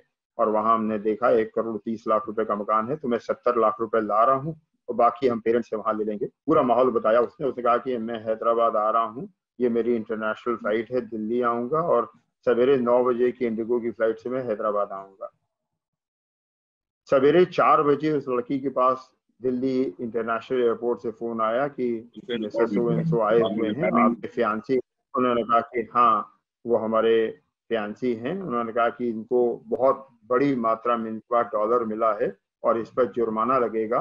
ये जुर्माना, ये कह रहे हैं कि इंडियन करेंसी नहीं है, आप देंगी इनका जुर्माना? उन्होंने कहा बिल्कुल दूंगी मैं इनका जुर्माना। उन्होंने कहा कि मैं अर्चना सिंह बोल रही हूँ और ये अकाउंट नंबर मैं दे रहा हूँ, आप पहली किस्त जो अभी इसकी कैलकुलेट हुई है, अभी इनके पैसे गिने जा रहे हैं, 76,000 रुपए कुछ अमाउंट बताया, जमा कीजिए। उसने अपने फादर से कहा, फादर ने तुरंत अपने भतीजे से कह के नेट बैंकिंग से पैसा ट्रांसफर कराया सवेरे 4:30-5 बजे। फिर दोबारा कॉल आया कि अभी इतने पैसे और बचे हैं, फिर 36,000 रुपए जमा कराए। तब पढ़ी लिखी लड़की थी, एक मल्टीनेशनल में काम करती थी, तो उसने इंदिरा गांधी एयरपोर्ट फोन किया। उनका आपके यहाँ कोई अर्चना सिंह मॉर्निंग ड्यूटी पर हैं? उनका किस विभाग में? उनका इमिग्रेशन में। तो उसने इमिग्रेशन का नंबर दिया, इस नाम की कोई महिला नहीं थी, और सीधी सी बात थी, प्राइवेट कोटक महिंद्रा बैंक में पैसा जमा कराया था, तो कोई प्रश्न ही नहीं उठता था। तो मैट्रिमोनी के भी इस तरह के अपराध हो रहे हैं, रिसर्च पेपर के अपराध हो रहे हैं। एक बड़ा यूनिक अपराध हुआ, जो आप में से एकेडमिक्स के लोग हैं यहाँ पर, वो जानते होंगे कि आजकल रिसर्च पेपर पब्लिश कराने के लिए रजिस्ट्रेशन फी देनी होती है। चाइना की एक इंटरनेशनल कॉन्फ्रेंस के लिए लखनऊ की अंबेडकर सेंट्रल यूनिवर्सिटी है, यहाँ की एक लड़की ने रिसर्च पेपर अपना रजिस्टर कराया, पैसे जमा किए। मालूम पड़ा कि वो कॉन्फ्रेंस 1.5 साल पहले हो चुकी थी, और ये मेरी जानकारी में पहला केस है जिसमें पूरा पूरा पैसा फॉरेन करेंसी में चाइना में जमा हुआ। मैंने चाइना एम्बेसी बात की, उन्होंने बहुत मदद तो वो नहीं कर पाए, लेकिन उन्होंने ट्रेस करके बताया कि ये फ्रॉडस्टर्स का एक ग्रुप है जो हमारे यहाँ काम कर रहा है। इनकम टैक्स, एजी ऑफिस, इसके तमाम आपके पास मेल्स आते होंगे, कॉल्स आते होंगे, उनसे सावधान रहने की जरूरत है। मैं एक फ्रॉड की और चर्चा करके अपनी बात को थोड़ा सा आगे बढ़ाऊंगा। एक फ्रॉड इंश्योरेंस कंपनीज द्वारा, कंपनीज मतलब जो उनके वेंडर्स उनके द्वारा किया जा रहा है, और मैं बड़े खेद के साथ बताना चाहता हूं कि हमारे बहुत से चतुर्वेदी बांधव इसमें फंसे हुए हैं। मेरी जानकारी में है, व्यक्तिगत जानकारी में है, उनको आगाह करने, उनको सुझाव देने के बाद भी उनकी मानसिकता में सुधार नहीं हो रहा है, और मुझे लगता है कि मुझसे ज्यादा प्रभावी वो फ्रॉडस्टर हैं जो बार बार उनको कन्विंस कर ले रहे हैं कि वो सही हैं और हम उनके समाज के एक पुलिस अधिकारी हम गलत हैं। ये बड़े खेद और दुख की बात है। ये फ्रॉड बड़े विचित्र तरीके से होता है। एडा ने जब पिछली गवर्नमेंट बनी, पिछले टर्म की, तो उन्होंने कहा भारत के अधिकांश लोगों को का जीवन बीमा होना चाहिए। इसके लिए एडा ने जो डेटा था एग्जिस्टिंग इंश्योर्ड लोगों का, उसको कुछ एसएसएस के साथ शेयर कर लिया। अब उनके पास बेसिक डेटाबेस आ गया कि अरविंद चतुर्वेदी की ये पॉलिसी है। उसने हमें फोन किया, उसने कहा सर आपकी पॉलिसी 2012 में हुई थी और आपको कमीशन नहीं मिला था। आपका कमीशन करीब 1,12,000 रुपए आपका कमीशन निकलता है इस पर, जो आपको मिलना चाहिए, भारत सरकार ने तय किया है मिल जाए। लेकिन ये कमीशन आपको कैश में नहीं मिलेगा, आपको हम पॉलिसी देंगे दूसरी जिसमें ये पैसा एडजस्ट हो जाएगा। हमारे मन में लालच आ जाता है, हम वो पॉलिसी एडजस्ट करा लेते हैं और वो फेक पॉलिसी है, यह मिस सेलिंग है, वो फेक नहीं भी है तो मिस सेलिंग है। वो आपसे रिकॉर्डिंग वॉइस में एक शब्द कहलवा देता है कि हाँ हम सहमत हैं, उसके बाद वो फ्रॉड करता है, सर आपके कितने बच्चे हैं, मैंने कहा हमारे 2 बच्चे हैं, एक बेटा है एक बेटी है, सर उसका इंश्योरेंस है कि नहीं है। करते करते वो मिस सेलिंग करता है। मिस सेलिंग मतलब हमको गलत तथ्य बताकर या गलत तरीके से कन्विंस करके हमको बेचता है, और फिर जब हम उसके वो विश्वास जीत लेता है तब हमसे इन्वेस्टमेंट के नाम पर तमाम तरह के फ्रॉड करता है और लाखों लाख रुपए, पर अब 1, 2, 4, 5 लाख नहीं, 50 लाख से अधिक का धोखा खाने वाले लोग भी समाज में बहुत हैं और अपने चतुर्वेदी समाज में भी हैं। मैं इस मंच के माध्यम से भी आप सबको आगाह करना चाहता हूं, सचेत करना चाहता हूं, सुझाव देना चाहता हूं कि इससे बच के रहने की जरूरत है। जब भी इंश्योरेंस कंपनी का कोई आदमी आपसे बात करता है तो आपका एंटेना खड़ा हो जाना चाहिए और आपको डिक्राई करना चाहिए। OLX सेल, जैसा मैंने शुरू में कहा था, आर्मी की यूनिफॉर्म, आर्मी का फ्लैग, भारत का झंडा, एक टैंक लगा हुआ फोटो, उससे आदमी हिप्नोटाइज हो जाता है। और OLX के ज्यादातर राजस्थान, बाड़मेर से, सर मेरा श्री गंगानगर से ट्रांसफर हो गया है आसाम, मैं अपना सब सामान बेचना चाहता हूं और मैं बहुत सस्ते में सामान बेच रहा हूं, ये सारा फ्रॉड है, कृपया इसके चक्कर में न पड़ें। ठीक यही हाल अमेजॉन, पेटीएम पर भी हो गया है, क्योंकि हम इतना ज्यादा खास करके इस लॉकडाउन में सामान खरीद रहे हैं, बहुत बड़ा डेटाबेस है और उससे हमारा शेयरिंग होती है और हमें बहुत बड़े नुकसान हो जाते हैं। फेसबुक पर प्रोफाइल बना के पैसा मांगना, SSP बाराबंकी मेरी फेक प्रोफाइल बन गई, महीने में 2 बार हो चुका है पिछले 3 महीने में। इसे घबराने की जरूरत नहीं है, इसको आप रोक नहीं सकते, केवल यह है अवेयरनेस होनी चाहिए। हमारे संपर्क के जो लोग हैं, मैं नहीं समझता कोई इतना मूर्ख होगा कि फेसबुक पर हम अगर पैसा मांगेंगे तो हमसे हमारे नाम पर पैसा दे देगा, हमें कॉल करेगा पहले। हमारे मित्र स्वामी जी आज हमारे इस उसमें बैठे हुए हैं, मैं उनको नमस्कार करता हूं। हमारे बड़े प्रिय मित्र हैं, बैंगलोर से जुड़े हुए हैं और मुझे लग रहा है कि वो बड़े किसी प्राकृतिक सौंदर्य के स्थान से बैठे हुए, उनके पीछे समुद्र की लहरें दिखाई दे रही हैं। मैं नमस्कार करता हूं स्वामी जी आपको। तो फेसबुक पे जो प्रोफाइल बन रही है उसको जरूर आपको ध्यान रखने की आवश्यकता है कि उसमें किसी को पैसा न दें और उसको ये फोन करके बता जरूर दें कि आपकी फेक प्रोफाइल है। आप अपने जो जेन्युइन अकाउंट है उस पर लोगों को सूचित कर दीजिए कि ये फेक है और इसके चक्कर में न पड़े। अब एक और फेक वेबसाइट की बात करता हूं जिससे बहुत से लोग पीड़ित हैं और आपको समझना चाहिए कि आप क्यों, आपको कोई आदमी आपके साथ फ्रॉड कर ले रहा है। एक व्यवस्था होती है जिसे हम कहते हैं SEO, सर्च इंजन ऑप्टिमाइजेशन।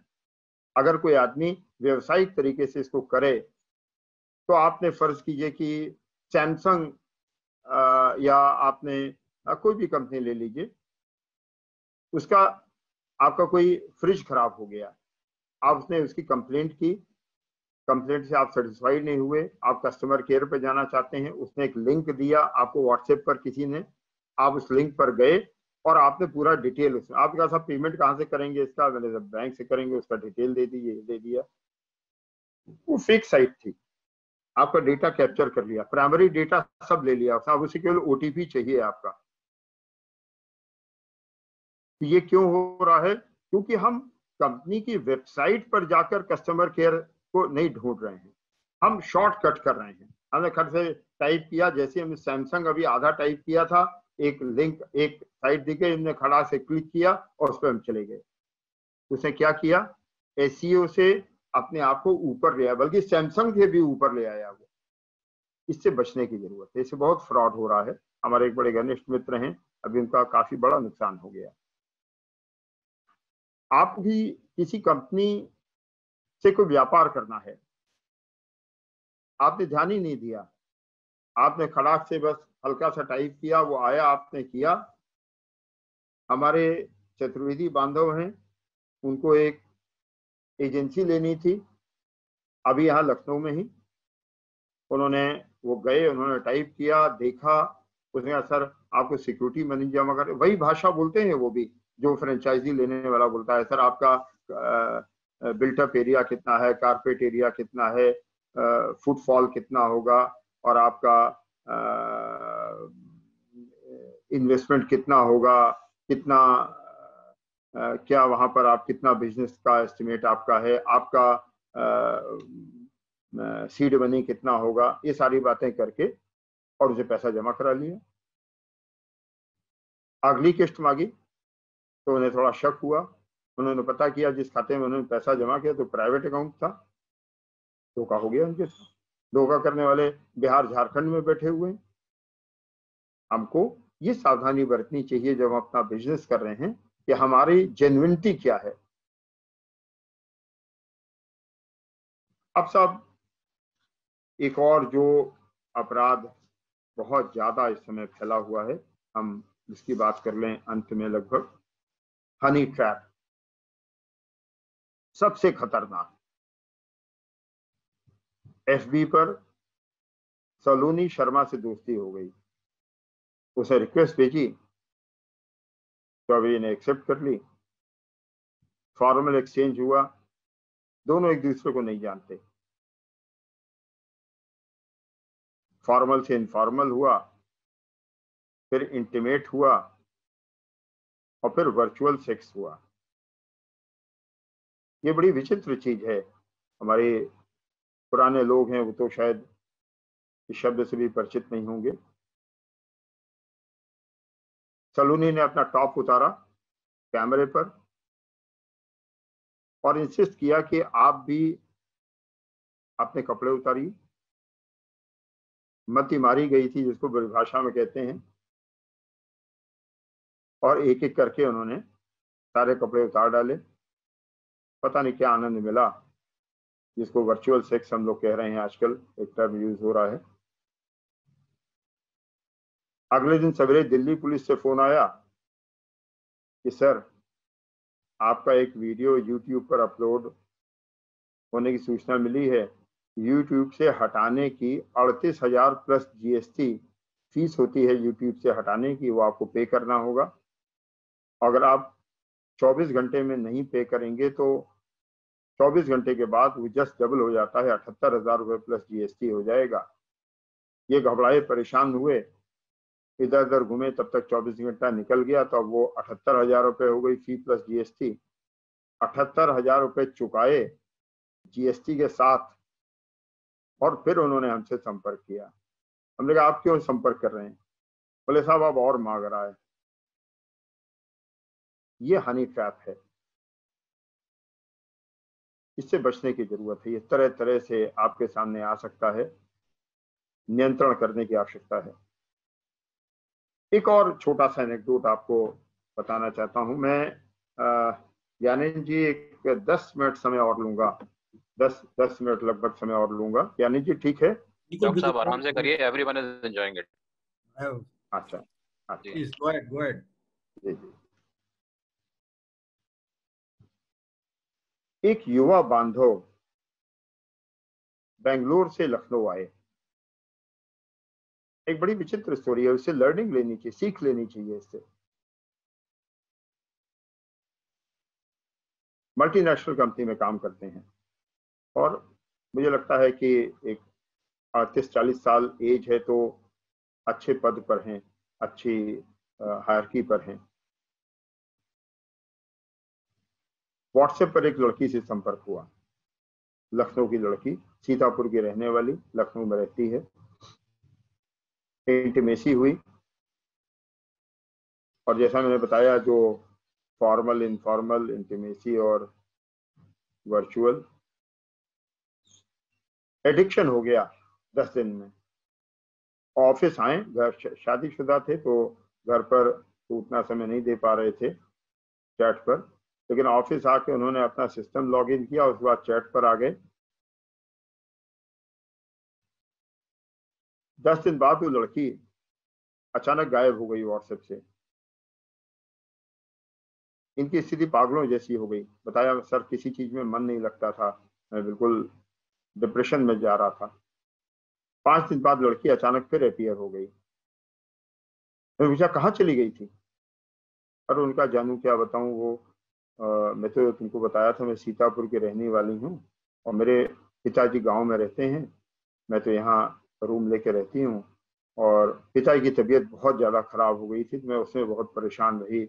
यहाँ लखनऊ में एक सहारा हॉस्पिटल है, वहाँ एडमिट कराया, उनको बड़ी दिक्कत पैसे की थी, भाग दौड़ किराया और उधार। तो मुझे क्यों नहीं बताया किस लिए कमा रहा हूँ? मुझे क्यों नहीं बताया? भाई अकाउंट नंबर दो, अभी ट्रांसफर करता हूँ। 3.5 लाख रुपए ट्रांसफर किए। फिर क्रम शुरू हो गया,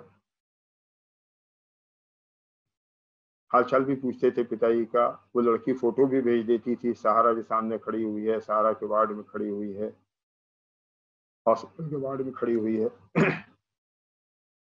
फिर गैप हो गया, इस बार और लंबा गया, 12 दिन बाद आई। बोली फादर नहीं रहे, अब तो मैं गांव वापस जाऊंगी, वहां तो ये सब नहीं हो पाएगा, छोटा सा घर है। बोला नहीं क्यों नहीं हो पाएगा, तुम यहीं रहोगी, लखनऊ में ही रहोगी, और कमरा नहीं है और फर्नीचर नहीं है और ये नहीं है। लगभग इतना ही पैसा और दिया, 3.5, 4, 5 लाख रुपए और दिया। धीरे धीरे उनको लगा कि अब इसका इंटरेस्ट नहीं आ रहा है हमारे अंदर, तो उन्हें शक हुआ और वो उन्होंने बेंगलोर पुलिस में कंप्लेंट की, इम्पर्सनेशन और ठगी की, और वो यहाँ आए। नंबर था, आईपी था, बहुत ज़्यादा दिक्कत नहीं हुई। 1-1.5 दिन की मेहनत के बाद अलीगंज से वो सो कॉल्ड लड़की 27 साल के लड़के के रूप में बरामद हुई। लड़के को मैं ऑफिस लाया, आजकल जैसे पढ़े लिखे लड़के होते हैं। उसका सर मैंने तो बहुत बड़ा गुनाह किया, मुझे तो आप अलीगंज चौराहे पर फांसी लगवा दीजिए सर, लेकिन जरा सर से भी पूछ लीजिए, इन्होंने तो चैट डिलीट कर दी होगी, हमारे पास पूरी चैट है। अपने सरकारी टाइम में जो इनका कंपनी का है, ये बताते थे हमारा पैकेज कितने लाख रुपए महीने का है। ये अपने सरकारी टाइम में क्या कर रहे थे? कुछ छोड़ा इन्होंने? मेरा कामसूत्र का शायद ही कुछ छूटा हो जो इन्होंने हमारे साथ किया। ये चैट पर देख लीजिए, फोटो भेजते थे, लाजवाब हो गए। ये क्या है? हनी ट्रैप है, और ये तरह तरह के रूप में है, एग्रेसिव भी है और पैसिव भी। ये केस पैसिव है, जो पहला मैंने बताया वो एग्रेसिव है। इससे बचने की जरूरत है, इससे सावधान रहने की जरूरत है। इससे भी ज्यादा दुर्भाग्यपूर्ण बताना चाहता हूं बिना नाम लिए, और मेरा अनुरोध है कि इस चैट के, इस सेशन के बाद भी मुझे इसके लिए कोई संपर्क नहीं करेगा, मुझे पूरा विश्वास है ये नाम जानने के लिए। राजस्थान से एक चौबे जी आए, 60+, लखनऊ में अपने बिजनेस कामों से होटल में हनी ट्रैप में फंस गए। बहुत छीछा लेदर हुई उनकी, बड़े परेशान हुए।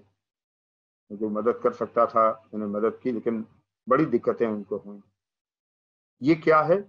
आज यद्यपि ये जो हनी ट्रैप है होटल वाला, ये तो फिजिकल वर्ल्ड का क्राइम है, सीधा सीधा साइबर क्राइम से मतलब नहीं है। केवल ये है कि पैसा व्हाट्सएप पे मांग रहे हैं, ब्लैकमेल कर रहे हैं, केवल उस सीमा तक है। और ये सिलसिला अंतहीन है, कोई ऐसा क्षेत्र नहीं है जहां पर आपको इस तरह के साइबर अपराध न मिल जाएं। मैं अपराधों के श्रृंखला में केवल 2 बातें और कह के मैं समाधान पर आऊंगा। वो ये दोनों बातें उन श्रोताओं के लिए बहुत महत्वपूर्ण हैं जिनके अपने बिजनेस हैं, जो व्यापारिक संगठनों से जुड़े हुए हैं। पहला, बिजनेस पेमेंट। ये भी ये चतुर्वेदी बंधु का नहीं है, मेरी जानकारी में कानपुर की एक फर्म का है जो सामान इंपोर्ट करती थी यूरोप के किसी देश से। जो विदेशी अकाउंट था, इनका डिटेल कहीं से लीक हुआ और जिस खाते में पैसा जाता था वो खाता बदल दिया फ्रॉडस्टर ने। इनके अकाउंट सेक्शन को कन्विंस कर दिया। लाला टाइप, टिपिकल टाइप के बिजनेसमैन, उनके अकाउंट सेक्शन वाले सब देखते थे, उनको कन्विंस कर दिया और उनका डिफरेंट अकाउंट नंबर में पेमेंट करा दिया। और ये तब मालूम पड़ा कि जब कानपुर की कंपनी ने विदेश की कंपनी से तकादा किया कि हमारा माल अभी तक नहीं आया, तो कहा सर माल इसलिए नहीं आया कि आपने पेमेंट नहीं किया। मैंने कहा भाई पेमेंट मैंने किया है। मैंने कहा ये हमारा अकाउंट है ही नहीं, हम क्यों अकाउंट नंबर चेंज करेंगे अपना, हमारा 20 साल से एक अकाउंट चल रहा है एक बैंक में, हम क्यों चेंज करेंगे। तो ये थोड़ा सा कॉम्प्लिकेटेड है, लेकिन इस बात का ध्यान रखने की जरूरत है। जो दूसरा चेक क्लोनिंग का एक केस है जिस पर मुझे बड़ी खुशी है बताते हुए कि हमारे जो हमने डिस्कवर किया उस पर आरबीआई को जब हमने पत्राचार किया उनके साथ, तो उन्होंने एक परिवर्तन किया, मैं आपको दिखाऊंगा अभी। एक नए तरह का अपराध है चेक क्लोनिंग का। एक फर्म ने किसी को पेमेंट किया, जेन्युइन पेमेंट किया, 16,000, 20,000, 25,000 का चेक दिया। उस चेक की कॉपी फ्रॉडस्टर को मिल गई। तो चेक से उसे क्या मिल गया, account number, IFSC number, branch मिल गया, सिग्नेचर मिल गया और चेक नंबर मिल गया। और बाकी फिजिकल वर्ड से क्या मिला, या नेट पर सर्च करके फर्म का नाम, फर्म का पता, उसका लैंडलाइन, उसका पैन नंबर, उसका टिन नंबर, और कभी कभी मोबाइल नंबर भी मिल जाता है। आप बहुत डिग करें अगर तो बोर्ड पर लिखा रहता है, ऑफिस में लिखा रहता है, मोबाइल नंबर भी मिल जाता है। अब फ्रॉडस्टर के सामने केवल 2 चुनौतियां हैं। उसको ये पता करना है कि इस आदमी का जो हमारा टारगेट है, जो कंपनी है जिसका करंट अकाउंट होगा मोस्टली, उसका बैलेंस क्या है और किस चेक नंबर का पेमेंट लास्ट हुआ है। क्योंकि अगर उसने दोबारा वही चेक नंबर लगा दिया तो जो इलेक्ट्रॉनिक क्लियरेंस है उसमें फंस जाएगा चेक। इसके लिए फ्रॉडस्टर कंपनी के जो कस्टमर केयर है उस पर कॉल करता है। मेरे पास वो कॉल रिकॉर्डिंग है। अभी एनफोर्समेंट डायरेक्टरेट अहमदाबाद इस केस पे काम कर रही है, मैं उनसे कॉल शेयर कर रहा हूं, तो मैंने कॉल्स भी निकाल रखी हैं। वो कॉल करता है इनको, कस्टमर केयर को। जैसे हिमा, जैसे इसमें एक मिनट सर्च कर देना तो ज्ञानेंद्र जीके राय कर दो, जीके राय। तो वो कॉल करता है कस्टमर केयर को। कस्टमर केयर वाला इनसे बेसिक सवाल पूछता है कि सर आपका पैन नंबर क्या है। इन्होंने पैन नंबर बता दिया। सर आपका रजिस्टर्ड मोबाइल क्या है। भाई रजिस्टर्ड मोबाइल तो नहीं मालूम, बहुत से मोबाइल है, पता नहीं कौन सा रजिस्टर्ड हो, कब अकाउंट खुला, मेरा तो 20 साल पहले का अकाउंट होगा, क्या मुझे क्या मालूम। तो खैर कई अटेम्प्ट में वो कन्विंस कर ले जाता है और कई अटेम्प्ट में कहा है।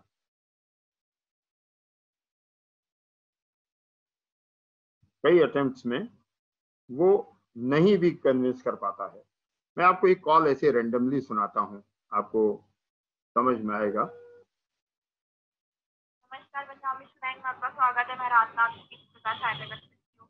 ये अकाउंट बैलेंस जानना है। अकाउंट नंबर है 3091 0021। आवाज आ रही है आनंद? 892। आ रही आवाज? मेरा नाम अभय कुमार अग्रवाल। फर्म का नाम AG bank India finance private limited. अब आप देखिए इस महिला ने 3091 डबल, मैं बता रहा हूँ, elephant ELEPHANT India finance private limited. ये महिला कन्विंस नहीं हुई तो इसने नहीं बताया। अब आप देखिए एक पुरुष कन्विंस हो गया,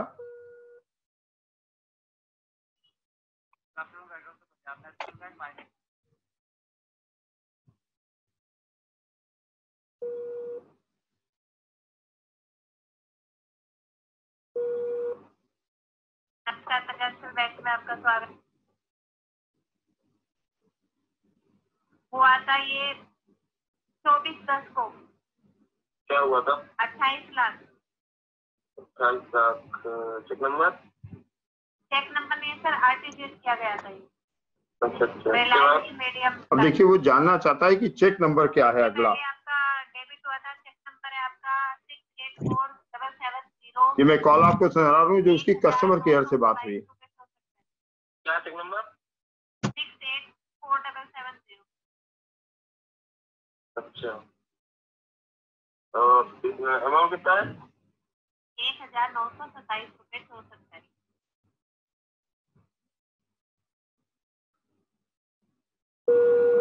पासबुक पे होता है सर 9 अंकों का कस्टमर आईडी।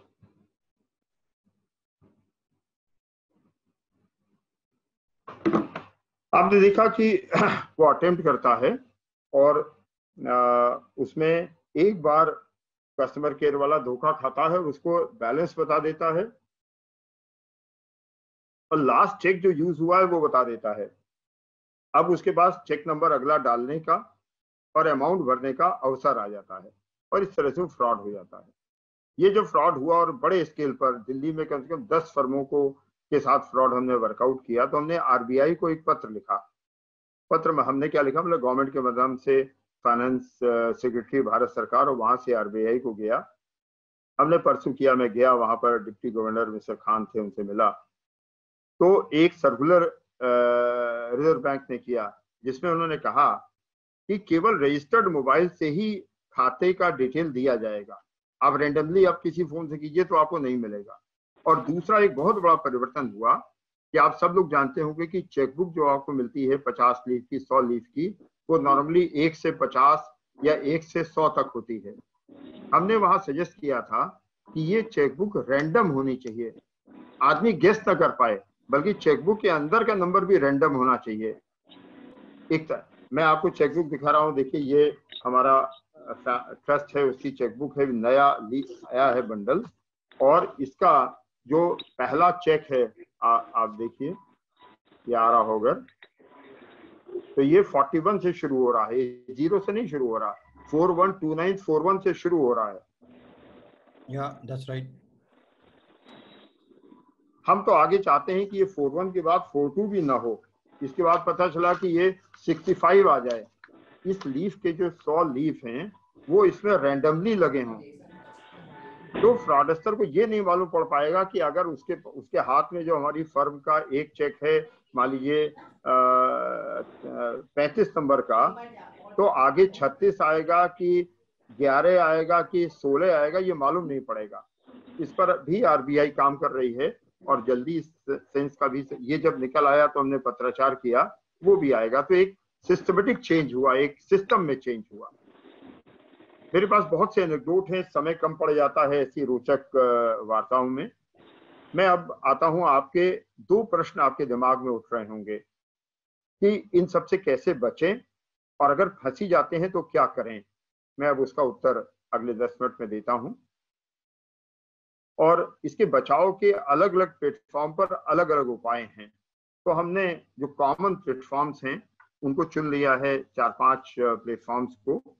मैं शुरू करता हूं बात मोबाइल से, क्योंकि आजकल हम सारा काम अपने मोबाइल से करते हैं, लैपटॉप या कंप्यूटर का कम इस्तेमाल करते हैं। मोबाइल मैं बिल्कुल ट्रेडिशनल जो फंडामेंटल क्वेश्चन है वहां से शुरू कर रहा हूं और टेक्निकल तक आता हूं। मोबाइल किसी अनजान आदमी को न दें इस्तेमाल के लिए, क्योंकि मोबाइल एक नंबर्ड आइटम है। अगर आपके मोबाइल से कोई भी चीज इस्तेमाल होती है तो ये माना जाएगा कि आपने इस्तेमाल किया। ये बिल्कुल पिस्टल की तरह से है, नंबर्ड है, ये आपकी निजता है। पिन या पैटर्न लॉक लगाएं फोन में, एक लेवल ऑफ सिक्योरिटी आपको जरूर रखनी चाहिए। कोई अगर अपरिचित नंबर या जैसे 411++33 इस तरह के नंबर से कॉल आता है या 13 डिजिट के नंबर से कॉल आता है तो कॉल बैक न करें उसे। ये प्रीमियम नंबर फ्रॉड कहलाता है। आप कॉल करेंगे तो बहुत ज्यादा पैसा आपका कट जाएगा। आकर्षक या लुभावने पुरस्कार वाले जो मैसेज आते हैं, SMS है, व्हाट्सएप आने लगा है, तो उसको देख के मुस्कुराइए और उसको डिलीट कर दीजिए। उस दिशा में एक कदम बढ़ना खतरे को आमंत्रण देने के बराबर है। एक नियम बना लीजिए, सैकड़ों SMS आते हैं, मेल आते हैं, उनको पढ़िए, मुस्कुराइए और डिलीट कर दीजिए। मोबाइल पर किसी भी तरह के लिंक को क्लिक मत कीजिए, किसी के इनविटेशन के लिंक को क्लिक मत कीजिए, क्योंकि लिंक आपके मोबाइल का कंट्रोल दूसरे आदमी को दे देगा और फिर आप अपने स्क्रीन को घुमाते रह जाएंगे और कुछ नहीं होगा उसमें, और उतनी देर में सामने वाला आदमी अपना काम कर डालेगा। सर्फिंग के बारे में भी सावधान रहने की जरूरत है, क्योंकि आप कुछ भी करें लेकिन आप इंटरनेट पे सर्फ जरूर करते हैं, कुछ भी आप देख रहे हो। तो जैसा मैंने अभी कहा कि हमेशा जो पेरेंट वेबसाइट है उसी से, हिमा ये एक अभी हमारा 7 बजे लाइव है एक विषय पर, तो आप जब जाइए तो ओरिजिनल रिसीव कर लो, ओरिजिनल वेबसाइट से जाइए, उसको नेविगेट कीजिए, लिंक से मत जाइए। तो लिंक पर अगर आप गए तो वो सब जेन्युइन दिखेगा, आपको यस सर नो सर भी मिलेगा उस पर, लेकिन अंततः आपका जो प्राइमरी डेटा है वो चोरी कर लेगा। अपने पासवर्ड ब्राउजर पे सेव न करें, खासकर जो फाइनेंशियल ट्रांजैक्शंस हैं। सुविधा होगी कि तुरंत लॉगिन हो जाएगा, लेकिन ऐसा करें ना। और ब्राउजर की जो टेम्परेरी कैश होता है और कुकीज होती हैं उसको नियमित रूप से डिलीट करते रहिए। तो बड़ा आसान है, मोबाइल में भी होती है और लैपटॉप पर भी होगी, कंप्यूटर पर भी होगी। जो टेम्परेरी मेमोरी है उसको आप डिलीट करते रहिए। बैंक या फाइनेंशियल इंस्टीट्यूशंस पर जाते हैं तो HTTPS लिखा होना चाहिए, :/ होगा और लॉक का निशान बना होगा, एक ताला बना होगा। ये दोनों चीजों का ध्यान जरूर रखना चाहिए। ईमेल की सिक्योरिटी के बारे में कठिन पासवर्ड रखें और शेयर न करें। और सेकेंडरी ईमेल और सिक्योरिटी क्वेश्चन जरूर रखें, रिकवरी के लिए बहुत आसान होता है। जब आपका मेल हैक हो जाता है तो आपसे मेल सर्विस प्रोवाइडर पूछता है कि सर आपका सेकेंडरी ईमेल क्या है या आपका रिकवरी क्वेश्चन क्या है, सिक्योरिटी क्वेश्चन। तो आप कहते हैं वो तो मैंने जल्दबाजी में सेट नहीं किया था। नहीं, आपको सेट करना चाहिए। सोशल मीडिया आजकल सबसे ज्यादा हमारे लिए खतरा बना हुआ है। प्राइवेसी और सिक्योरिटी सेटिंग का उपयोग करें। जितने भी प्लेटफॉर्म्स हैं सोशल मीडिया के, चाहे वो फेसबुक है, टेलीग्राम है, वो इंस्टाग्राम है, ये सभी आपकी सिक्योरिटी के प्रति बहुत सचेत हैं, सजग हैं और पूरे ऑप्शंस देते हैं। आपको जरूर इसका ध्यान रखना चाहिए। सामान्यतः जो हम आप जैसे सामान्य लोग हैं, इन्हें फ्रेंड्स या फ्रेंड्स ऑफ फ्रेंड्स तक सीमित रखना चाहिए। हमें पब्लिक पे नहीं जाना चाहिए। हम आप सेलिब्रिटी नहीं हैं, इसलिए हमको इस बात का ध्यान रखना चाहिए। आप स्वयं भी फ्लर्ट न करें, ये भी अपराध है अपने आप में, ऐसा न करें। प्रलोभन देने वाले मैसेज मैं पहले भी कह चुका हूं, ऐसे कोई लिंक अगर सोशल मीडिया पर भी आता है तो उसको आप बिल्कुल भी एंटरटेन न करें। कैसे आता है? आपका अकाउंट धीरा चल रहा है कि आप तेज करना चाहते हैं। ब्रेकिंग न्यूज, कश्मीर पर पाकिस्तान का हमला, आपने क्लिक किया, यू आर गॉन। ऐसा जल्दबाजी मत कीजिए। मोबाइल रिचार्ज करिए, फ्री रिचार्ज होगा। आपको किसी ने वीडियो में टैग किया है, नहीं भाई, जिसने टैग किया है आप चले जाइए उसकी फेसबुक, उस पर किसी ने टैग किया है, दूसरा आदमी क्यों आपको बता रहा है? ये विवेक होना चाहिए, ये आपके पास कॉमन सेंस होना चाहिए। जितने भी सोशल मीडिया प्लेटफॉर्म्स हैं वो सभी आपको 2 लेवल सिक्योरिटी देते हैं, उसका जरूर उपयोग कीजिए। वो आपको अगर एक लेवल पर आपने गलती की तो दूसरे लेवल पर आपको बचा लेता है, उसका इस्तेमाल जरूर कीजिए। जो बैंकिंग या ई ट्रेड का है उसमें मैं बहुत सी चीजें पहले बता चुका हूं। एटीएम पर पीछे साइन जरूर करें, CVV हटा दें। एटीएम पर पीछे साइन करने का एक बड़ा रोचक किस्सा आपको बता सकता हूं मैं, आज वो नहीं है हमारे बीच। यहाँ लखनऊ की एक चतुर्वेदी महिला, बड़ी जागृत, बड़ी उत्साही, जिस महफिल में पहुंच जाती थी सारी महफिल उनकी मुरीद हो जाती थी। मैं नमन करता हूं उनको। वो यहाँ के एक मॉल में सामान खरीदने के लिए गई, उन्होंने साइन किया, पीछे उनके एटीएम पर साइन था, उन्होंने चार्ज स्लिप साइन की, उनके साथ फ्रॉड हो गया। फिर तेज महिला थी, मैं STF में तैनात था, मेरे पास आई, बोली भैया मेरा पैसा मिलना चाहिए। मैंने पूरा केस देखा, मैंने कहा भाभी आपका पैसा मिलेगा। क्या गलती हुई उससे कि जो पेमेंट उसने की, जो फ्रॉड किया, वो नंदन कुमार के नाम से किया, जबकि पीछे उस पर चित्रा, मैं नाम सही भूल रहा हूं इसलिए नाम नहीं ले रहा, वो नाम लिखा हुआ था उनका। तो मैंने केवल एक ही सवाल किया मॉल वाले से कि भाई एक महिला का सिग्नेचर पीछे है, उसमें पुरुष के सिग्नेचर की चार्ज स्लिप पर तुमने इसका पेमेंट कैसे एक्सेप्ट कर लिया कि तुम फ्रॉड में शामिल हो? जेल भेज दूंगा जो यहाँ का अकाउंटेंट होगा, जो काउंटर बैठा हुआ आदमी है। पूरा पैसा उनका रिकवर हो गया। बैंक एटीएम या पिन कार्ड का पिन साझा न करें, अपने सामने कार्ड स्वाइप करें। सब पारंपरिक चीजें हैं, हम सब जानते हैं, लेकिन वो बैरा लाता है, उसके बीच में हमने कार्ड रखा और पेमेंट के लिए भेज दिया। नहीं भाई, ऐसा मत कीजिए। कार्ड अपने सामने स्वाइप कीजिए, क्योंकि उससे कार्ड की कॉपी हो सकती है, क्लोनिंग हो सकती है, इससे बचना चाहिए आपको। एटीएम में किसी से सहायता न लें, क्योंकि कार्ड स्वैपिंग का केस हो सकता है आपके साथ। एटीएम जब तक ब्लिंक न करे दोबारा, तब तक एटीएम न छोड़ें। और अपने अकाउंट में हमेशा मोबाइल नंबर अपडेट रखें। लोग मोबाइल बदल देते हैं, उनको याद ही नहीं रहता कि उनके मोबाइल उनके बैंक में कौन सा अकाउंट कौन सा मोबाइल नंबर पड़ा हुआ है। आज के जो हॉट ट्रेंड्स हैं वो 3 मैं आपको रिमाइंड करा रहा हूं। जो हॉट ट्रेंड्स हैं 4, जिनसे आपको जरूर सावधान रहना है। मोबाइल पर किसी के कहने पर कोई ऐप इंस्टॉल ना करें। ये ऐप क्या कहेगा? AnyDesk, Ammyy desk, AMMYY desk, TeamViewer तो बहुत कॉमन है, बड़ा पॉपुलर है। इसको कभी इंस्टॉल मत कीजिए। आपने इंस्टॉल किया और आपका जो अकाउंट पर कंट्रोल है ये चला जाएगा। डिजिटल वॉलेट या अकाउंट में KYC किसी के कहने पर ऑनलाइन अपडेट न करें। आपने जहां KYC ऑनलाइन अपडेट की, आप गलत जगह पर अपडेट कर रहे हैं। पहली बात तो ये मान के चलिए, बैंक कभी आपसे ऑनलाइन नहीं कहता। इसका मतलब कि आप एक लेवल फ्रॉड में पड़ चुके हैं। जैसे ही आप दूसरे लेवल फ्रॉड पर पड़िएगा, आपके साथ धोखा हो जाएगा। OLX पर किसी विक्रेता को जब तक आप वेरीफाई न कर लें, तब तक सौदा न करें। उसने अकाउंट बताया कि साहब मेरा बैंक ऑफ बड़ौदा में अकाउंट है, आप बैंक ऑफ बड़ौदा की ब्रांच चले जाइए। बोले सर ये अकाउंट नंबर है, जरा हमें इसका कस्टमर डिटेल बता दीजिए। आपको आर्मी वाला कहीं का नहीं मिलेगा। और किसी अनजान आदमी द्वारा भेजे गए QR कोड को स्कैन न करें, तो QR कोड से भी लिंक होता है और आपका नुकसान हो सकता है। मैं अंत में आता हूं कि अगर आप फंस गए तो क्या करें। अगर फंस गए हैं, क्या कहां फंसेंगे? आपका अकाउंट, सोशल मीडिया का अकाउंट हैक हो गया है, तो उसको रिट्रीव करें, उसका इंतजार न करें। रिट्रीवल के प्रोसेस मैंने शुरू में बताए थे आपको।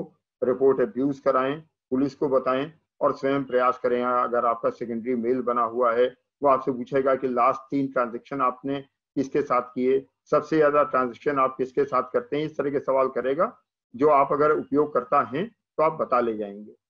फेसबुक पर फेक प्रोफाइल बनी है, तो रिपोर्ट अब्यूज जो अभी मैंने आपको बताया कि ऑप्शन आते हैं, उसका इस्तेमाल जरूर करें। बैंकिंग संबंधी अगर कोई फ्रॉड होता है, तो कस्टमर केयर को कॉल करके डिस्प्यूट फॉर्म भरें। एक फॉर्म होता है डिस्प्यूट फॉर्म। अगर 24 घंटे में आपने डिस्प्यूट फॉर्म भर दिया, तो माना जाएगा कि आपने अपनी कंप्लेंट को रजिस्टर कर दिया। एक उत्तर प्रदेश पुलिस का एक ऐप है यूपी कॉप, आप प्ले स्टोर से डाउनलोड कर सकते हैं। आप इस पर यूपी कॉप इंस्टॉल कर लीजिए और आप उस पर आप FIR कर सकते हैं। आपको कहीं जाने की जरूरत नहीं, आपने उस पर FIR कर दी, ऑटोमेटिकली आपके डिस्ट्रिक्ट आपके थाने पर चली जाएगी। इसलिए कोई आवश्यकता है। देखिए यूपी कॉप खुला हुआ है, ये यूपी कॉप, ये ऐप है यूपी कॉप, ये एप्लीकेशन है। यहाँ FIR है, FIR रजिस्टर EFIR के मोबाइल नंबर डाल के OTP आएगा आपका, और उसमें ऑप्शन आ जाएगा कि आप साइबर से संबंधित FIR कर सकते हैं। पैसे जाने की स्थिति में पैसा अगर आपका गया है, तो आपके जिले का जो साइबर सेल है उस पर कंप्लेंट कीजिए। मैं स्पष्ट कर दूं आपको कि पुलिस की रिपोर्टिंग एक तो 112 की होती है, जो पूरे हिंदुस्तान में एक ही नंबर है 112, लेकिन 112 इसमें कुछ नहीं करेगा। अगर पैसा गया है तो 24 घंटे में अगर आपने रिपोर्ट करा दिया पुलिस को, तो पैसा आपका वापस आ जाएगा या होल्ड हो जाएगा, बाद में मिल जाएगा। और उसके लिए जरूरी है कि आप संबंधित साइबर सेल को बताएं। 100 नंबर या 112 नंबर नहीं, आप जाएं वहां SP ऑफिस में, और 24 घंटे के अंदर ये चीज होनी चाहिए। साइबर सेल या डिस्ट्रिक्ट पुलिस की वेबसाइट पर फॉर्म होता है, आप उसे भी भर सकते हैं। आप सुरक्षित रहें, साइबर क्राइम से खूब इस्तेमाल करें। इंटरनेट का, नेटवर्क का, कंप्यूटर का, लैपटॉप का, मोबाइल का, लेकिन उस पर सुरक्षित रहें, अपना विवेक जागृत रखें और जो नॉर्म्स हैं उनका पालन करें। अंत में मैं ये भी शुभकामना देना चाहता हूं कि ये कोरोना का समय है, आप मास्क लगा के रहें, 2 गज की दूरी बना के रखें, वैक्सीन जरूर लगवा लें और कोरोना से भी सुरक्षित रहें। मैं बहुत बहुत धन्यवाद देना चाहता हूं अपने सभी बांधवों को, अपने मित्रों को, जिन्होंने बड़े धैर्यपूर्वक इतनी लंबी मेरी वार्ता सुनी और मुझे विश्वास है कि आप इसमें से जो भी चीजें याद रख सकेंगे उससे आप आगे सुरक्षित रह सकेंगे और लोगों को बताएंगे, जिससे आपके घर परिवार के लोग भी सुरक्षित रहें। पालन। बहुत बहुत धन्यवाद डॉक्टर साहब, डॉक्टर अरविंद जी। पता नहीं लगा इतना समय कहाँ निकल गया। अब अगर यदि आप चाहें तो 1-2 क्वेश्चन हम ले सकते हैं। हाँ प्लीज प्लीज। यदि आपके पास हो। उसके बाद मुनिंद्र वैसा से मैं रिक्वेस्ट करूंगा for vote of thanks and फिर डॉक्टर प्रदीप जी। तो do we have any questions audience?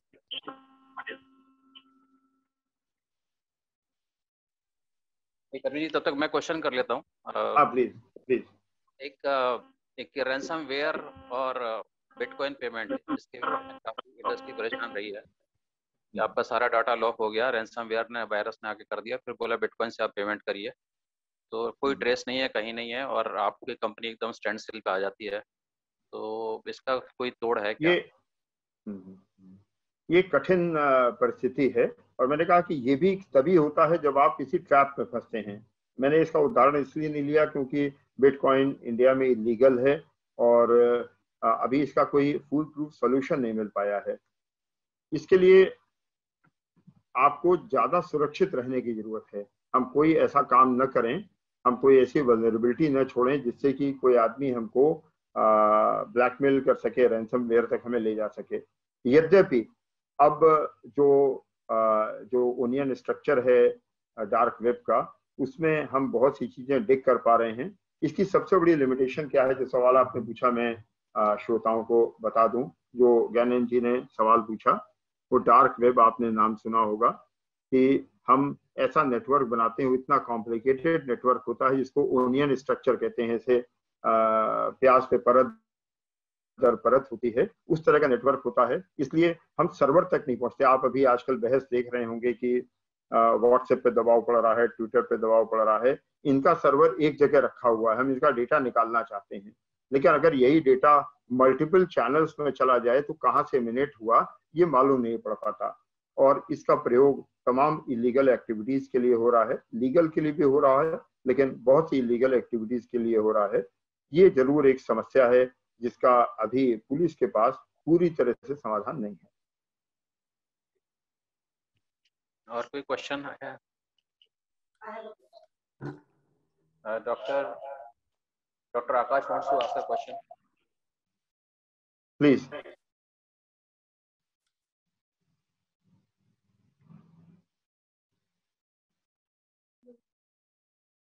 कोई सवाल? सूर्य आप पूछ रहे थे? सूर्य सर ना बोलो। चरण स्पर्श, मैं सुपर्णा। आपको मेरी आवाज आ रही है डॉक्टर? हाँ, 1 मिनट। सूर्य सवाल पूछ रहे हैं, आप इसके बाद पूछ लीजिएगा। जी जी, चरण स्पर्श सबको। मेरा सवाल ये है कि ये डायरेक्टली मतलब it's a part of cyber crime just called cyber bullying. Online जैसे अधिकतर हम गर्ल्स और वुमेन ये फेस करते हैं कि ऑनलाइन कई बार हमारे सोशल मीडिया प्रोफाइल्स पे अलग अलग तरह के कमेंट आते हैं। ज्यादातर अप्रिसिएशन के होते हैं, लेकिन कई बार अब्यूजिव कमेंट्स होते हैं, मे बी फेसबुक पे या इंस्टाग्राम पे। तो उसको हम कैसे रिपोर्ट और हैंडल कर सकते हैं? बिकॉज हम लोग फिर भी हम लोग 30+ कैटेगरी में है, हम लोग उससे इतने ज्यादा इफेक्ट नहीं होते हैं, लेकिन कई बार हमारी फैमिली में जो यंग गर्ल्स हैं या टीनेजर्स हैं वो इस तरह के कमेंट्स से बहुत इफेक्ट होते हैं। तो इस तरह के अब्यूज को हम कहाँ रिपोर्ट कर सकते हैं ऑनलाइन?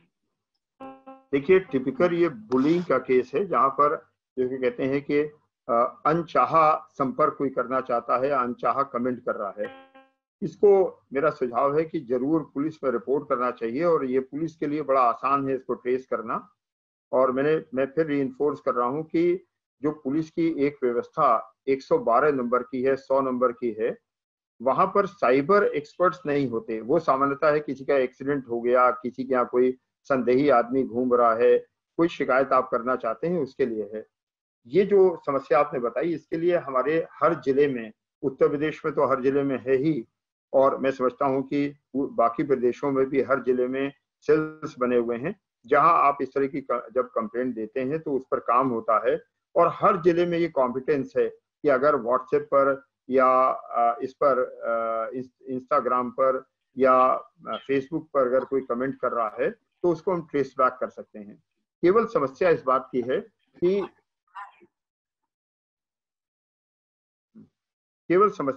की है कि जो इंटरनेशनल सर्वर्स हैं वो हमें बहुत बार सपोर्ट नहीं करते। ये जो कमेंट है इसको भी पुलिस देखेगी कि ये क्या कमेंट है। अगर ये डेरोगेटरी कमेंट है तो जैसा मैंने शुरू में कहा था कि 66A अब हिंदुस्तान से रिपील हो गया, तो जो टीजिंग कमेंट्स हैं या इंसल्टिंग कमेंट्स हैं उस पर हम आईटी एक्ट में कार्रवाई नहीं कर पाते। उसमें हम फिर आईपीसी की कार्रवाई करते हैं, 504, 506, या हम जो आईपीसी के सेक्शंस हैं उसमें हम कार्रवाई करते हैं। लेकिन पुलिस इसको ट्रेस कर सकती है, इसमें कोई दिक्कत नहीं है, और जरूर करना चाहिए। मैं ये संदेश देना चाहूंगा कि हमारी युवा पीढ़ी को जरूर आगे आके इस पर कार्रवाई करानी चाहिए। इसमें एक एडिशनल क्वेश्चन ये है कि अगर हम जैसे मेरा नेटिव प्लेस जहाँ पर मैं बड़ी हुई हूँ वो आगरा है, और क्योंकि एक ऐसा केस हुआ था 2 साल पहले, तो उसी के रिगार्डिंग मतलब मेरी क्वेरी थी ये थी कि कोई मतलब मेरे फेसबुक पे आके बहुत ज्यादा डेरिगेटरी कमेंट्स लिख रहा था, एंड वो पर्सन जो है वो अराउंड 20 इयर्स पहले मतलब कहीं स्टॉकिंग करते थे, लेकिन उस समय जब हम स्कूल वगैरह में थे तो हम यूजुअली ये सब चीजें इग्नोर कर देते हैं कि पढ़ाई खराब हो गई एंड ऑल दैट। बट अभी हम लोग अवेयर एंड अलर्ट है इस चीज को लेकर। और अभी फिलहाल मैं हूँ गुड़गांव में, तो गुड़गांव में पुलिस जो होती है वो हरियाणा पुलिस के अंडर आती है। तो इस अगर हम दूसरे शहर में या दूसरे स्टेट में होते हैं तो क्या हमें सेम स्टेट में कंप्लेन लॉन्च करना चाहिए या फिर अपने नेटिव में करना चाहिए? देखिए, साइबर क्राइम के लिए कहा जाता है कि इसकी कोई बाउंड्री, ज्योग्राफिकल बाउंड्री से फ्री है, फेसलेस है, नेमलेस है और ज्योग्राफिकली फ्री है। तो इसलिए आप ये कंप्लेंट कहीं भी कर सकती हैं, लेकिन नॉर्मली जहां आप रह रही हैं वहां आपको कंप्लेंट करनी चाहिए और वहां की पुलिस एंटरटेन करेगी। कोई डिस्टेंस का कोई मतलब नहीं है। जी, थैंक यू सर। तो मेरे ख्याल से अभी और प्रश्न कोई है नहीं, तो मैं मनिंदर ज्ञान मैं एक सवाल पूछना है। ज्ञान, आप सवाल पूछें साहब। उससे पहले हमारे बड़े घनिष्ठ मित्र देवानंद अग्रवाल साहब कैलकाटा से जुड़े हुए हैं हमारे अनुरोध पर। आप बैंकिंग के क्षेत्र में, इंश्योरेंस कंपनीज के फ्रॉड के क्षेत्र में आपने पूरे हिंदुस्तान में बहुत काम किया है और आप पुलिस की भी सहायता करते हैं। मैं धन्यवाद देना चाहता हूँ चतुर्वेदी महासभा के मंच के माध्यम से कि वो आज हमारे साथ जुड़े हुए हैं। जी प्लीज पूछें अगला सवाल। अरविंद जी, मेरा एक सवाल है आपसे कि अपना जो आपने क्राइम के कितने वेरिएशन और कितने चीजें आपने कवर की, पूरा एलैबोरेटली बहुत एक्सीलेंट कवर किया आपने। वे एक सवाल था कि जैसे हम common person, as a common person बता रहा हूँ कि बिहार या झारखंड में इतना सेंटर है जो साइबर क्राइम के सेंटर्स बने हुए हैं। हम जानते हैं, ओनली कॉमन आदमी भी जान रहा है कि सर झारखंड बिहार से ओरिजिनेट हो रहे हैं। हम कुछ इस पे एक्शन करके कुछ कर पा रहे हैं नहीं, या कहीं हम कहीं पे कुछ अटक रहे हैं कानून के हिसाब से, या कुछ समथिंग हम उसको टारगेट नहीं कर पा रहे हैं? एक जिला है जामतारा, पिक्चर बन चुकी है, फिल्म जामतारा पे फिल्म भी बन चुकी है और मुझे तो वहां जाने का मौका नहीं मिला, लेकिन हमारी टीम गई थी वहां। कहते हैं कि आप वहां जाएंगे तो गांव से 3 किलोमीटर पहले आपको बिल्कुल पिछड़ा हुआ इलाका दिखाई देगा और जामतारा पहुंचने के बाद जो घर हैं वहां पर, घर तो अच्छे बने ही हुए हैं लेकिन सारे घरों में इलेक्ट्रॉनिक डोर्स लगे हुए हैं। मेन डोर जो होता है, जो शायद दिल्ली बंबई में अब लगना शुरू हो गए हैं, जो रिमोट से खुलते और बंद होते हैं, उस तरह के सिक्योरिटी फीचर्स लगे हुए हैं, सीसीटीवी लगे हुए हैं, कैमरे लगे हुए हैं। कि शुरू में दिल्ली पुलिस, यूपी पुलिस, जगह जगह की पुलिस गई जिसने बड़ा एग्रेसिव एक्शन किया, इलीगल एग्रेसिव एक्शन किया, जो पुलिस करती है, जिसको आप सामान्य भाषा में दबिश कहते हैं, तोड़ फोड़ करती है और तमाम नुकसान करती है। लेकिन अब वहाँ पे सीसीटीवी कैमरे लगे हुए हैं, अच्छे से अच्छा वकील वो हायर करते हैं कलकत्ता और दिल्ली और बाकी शहरों का। तो लीगल समस्याएं हैं और वो सारे कहीं न किसी पॉइंट पर बैंक से जुड़े रहे हैं, बैंक के निकाले हुए लोग हैं, ब्लैक लिस्टेड लोग हैं जो कॉलिंग करके और ये फ्रॉड कर रहे हैं। और अब जामतारा भी सेंटर उतना नहीं रह गया, उड़ीसा और वेस्ट बंगाल में उससे भी बड़ा सेंटर हो गया है। नोएडा में कॉल सेंटर है, आप लोग अखबारों में पढ़ते होंगे, एसटीएफ और लोकल पुलिस ने दर्जनों कॉल सेंटर नेस्त नाबूद किए, लोगों को जेल भेजा। जो लोग कॉल करते हैं, जो लड़कियां और लड़के कॉल करते हैं, नॉर्मली हम लोग उनको जेल नहीं भेजते, ये मानते हैं कि ये तो नौकरी कर रहे हैं, लेकिन कॉल करते समय वो जानते हैं कि वो धोखाधड़ी के लिए कॉल कर रहे हैं।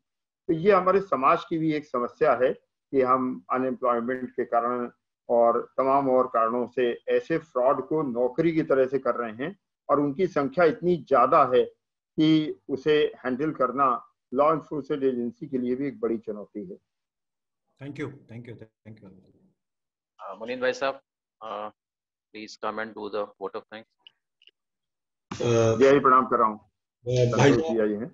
भाई साहब, अरविंद भाई साहब को बहुत बहुत मालागन। और अरविंद भाई साहब से जैसे हम लोग महासभा के आदमी हैं, तो पुनः आपसे भी यही कहूंगा कि भैया श्रीनारायण जी 1941 में महासभा के सभापति रहे हैं और आप उस तीसरी पीढ़ी को रिप्रेजेंट कर रहे हैं।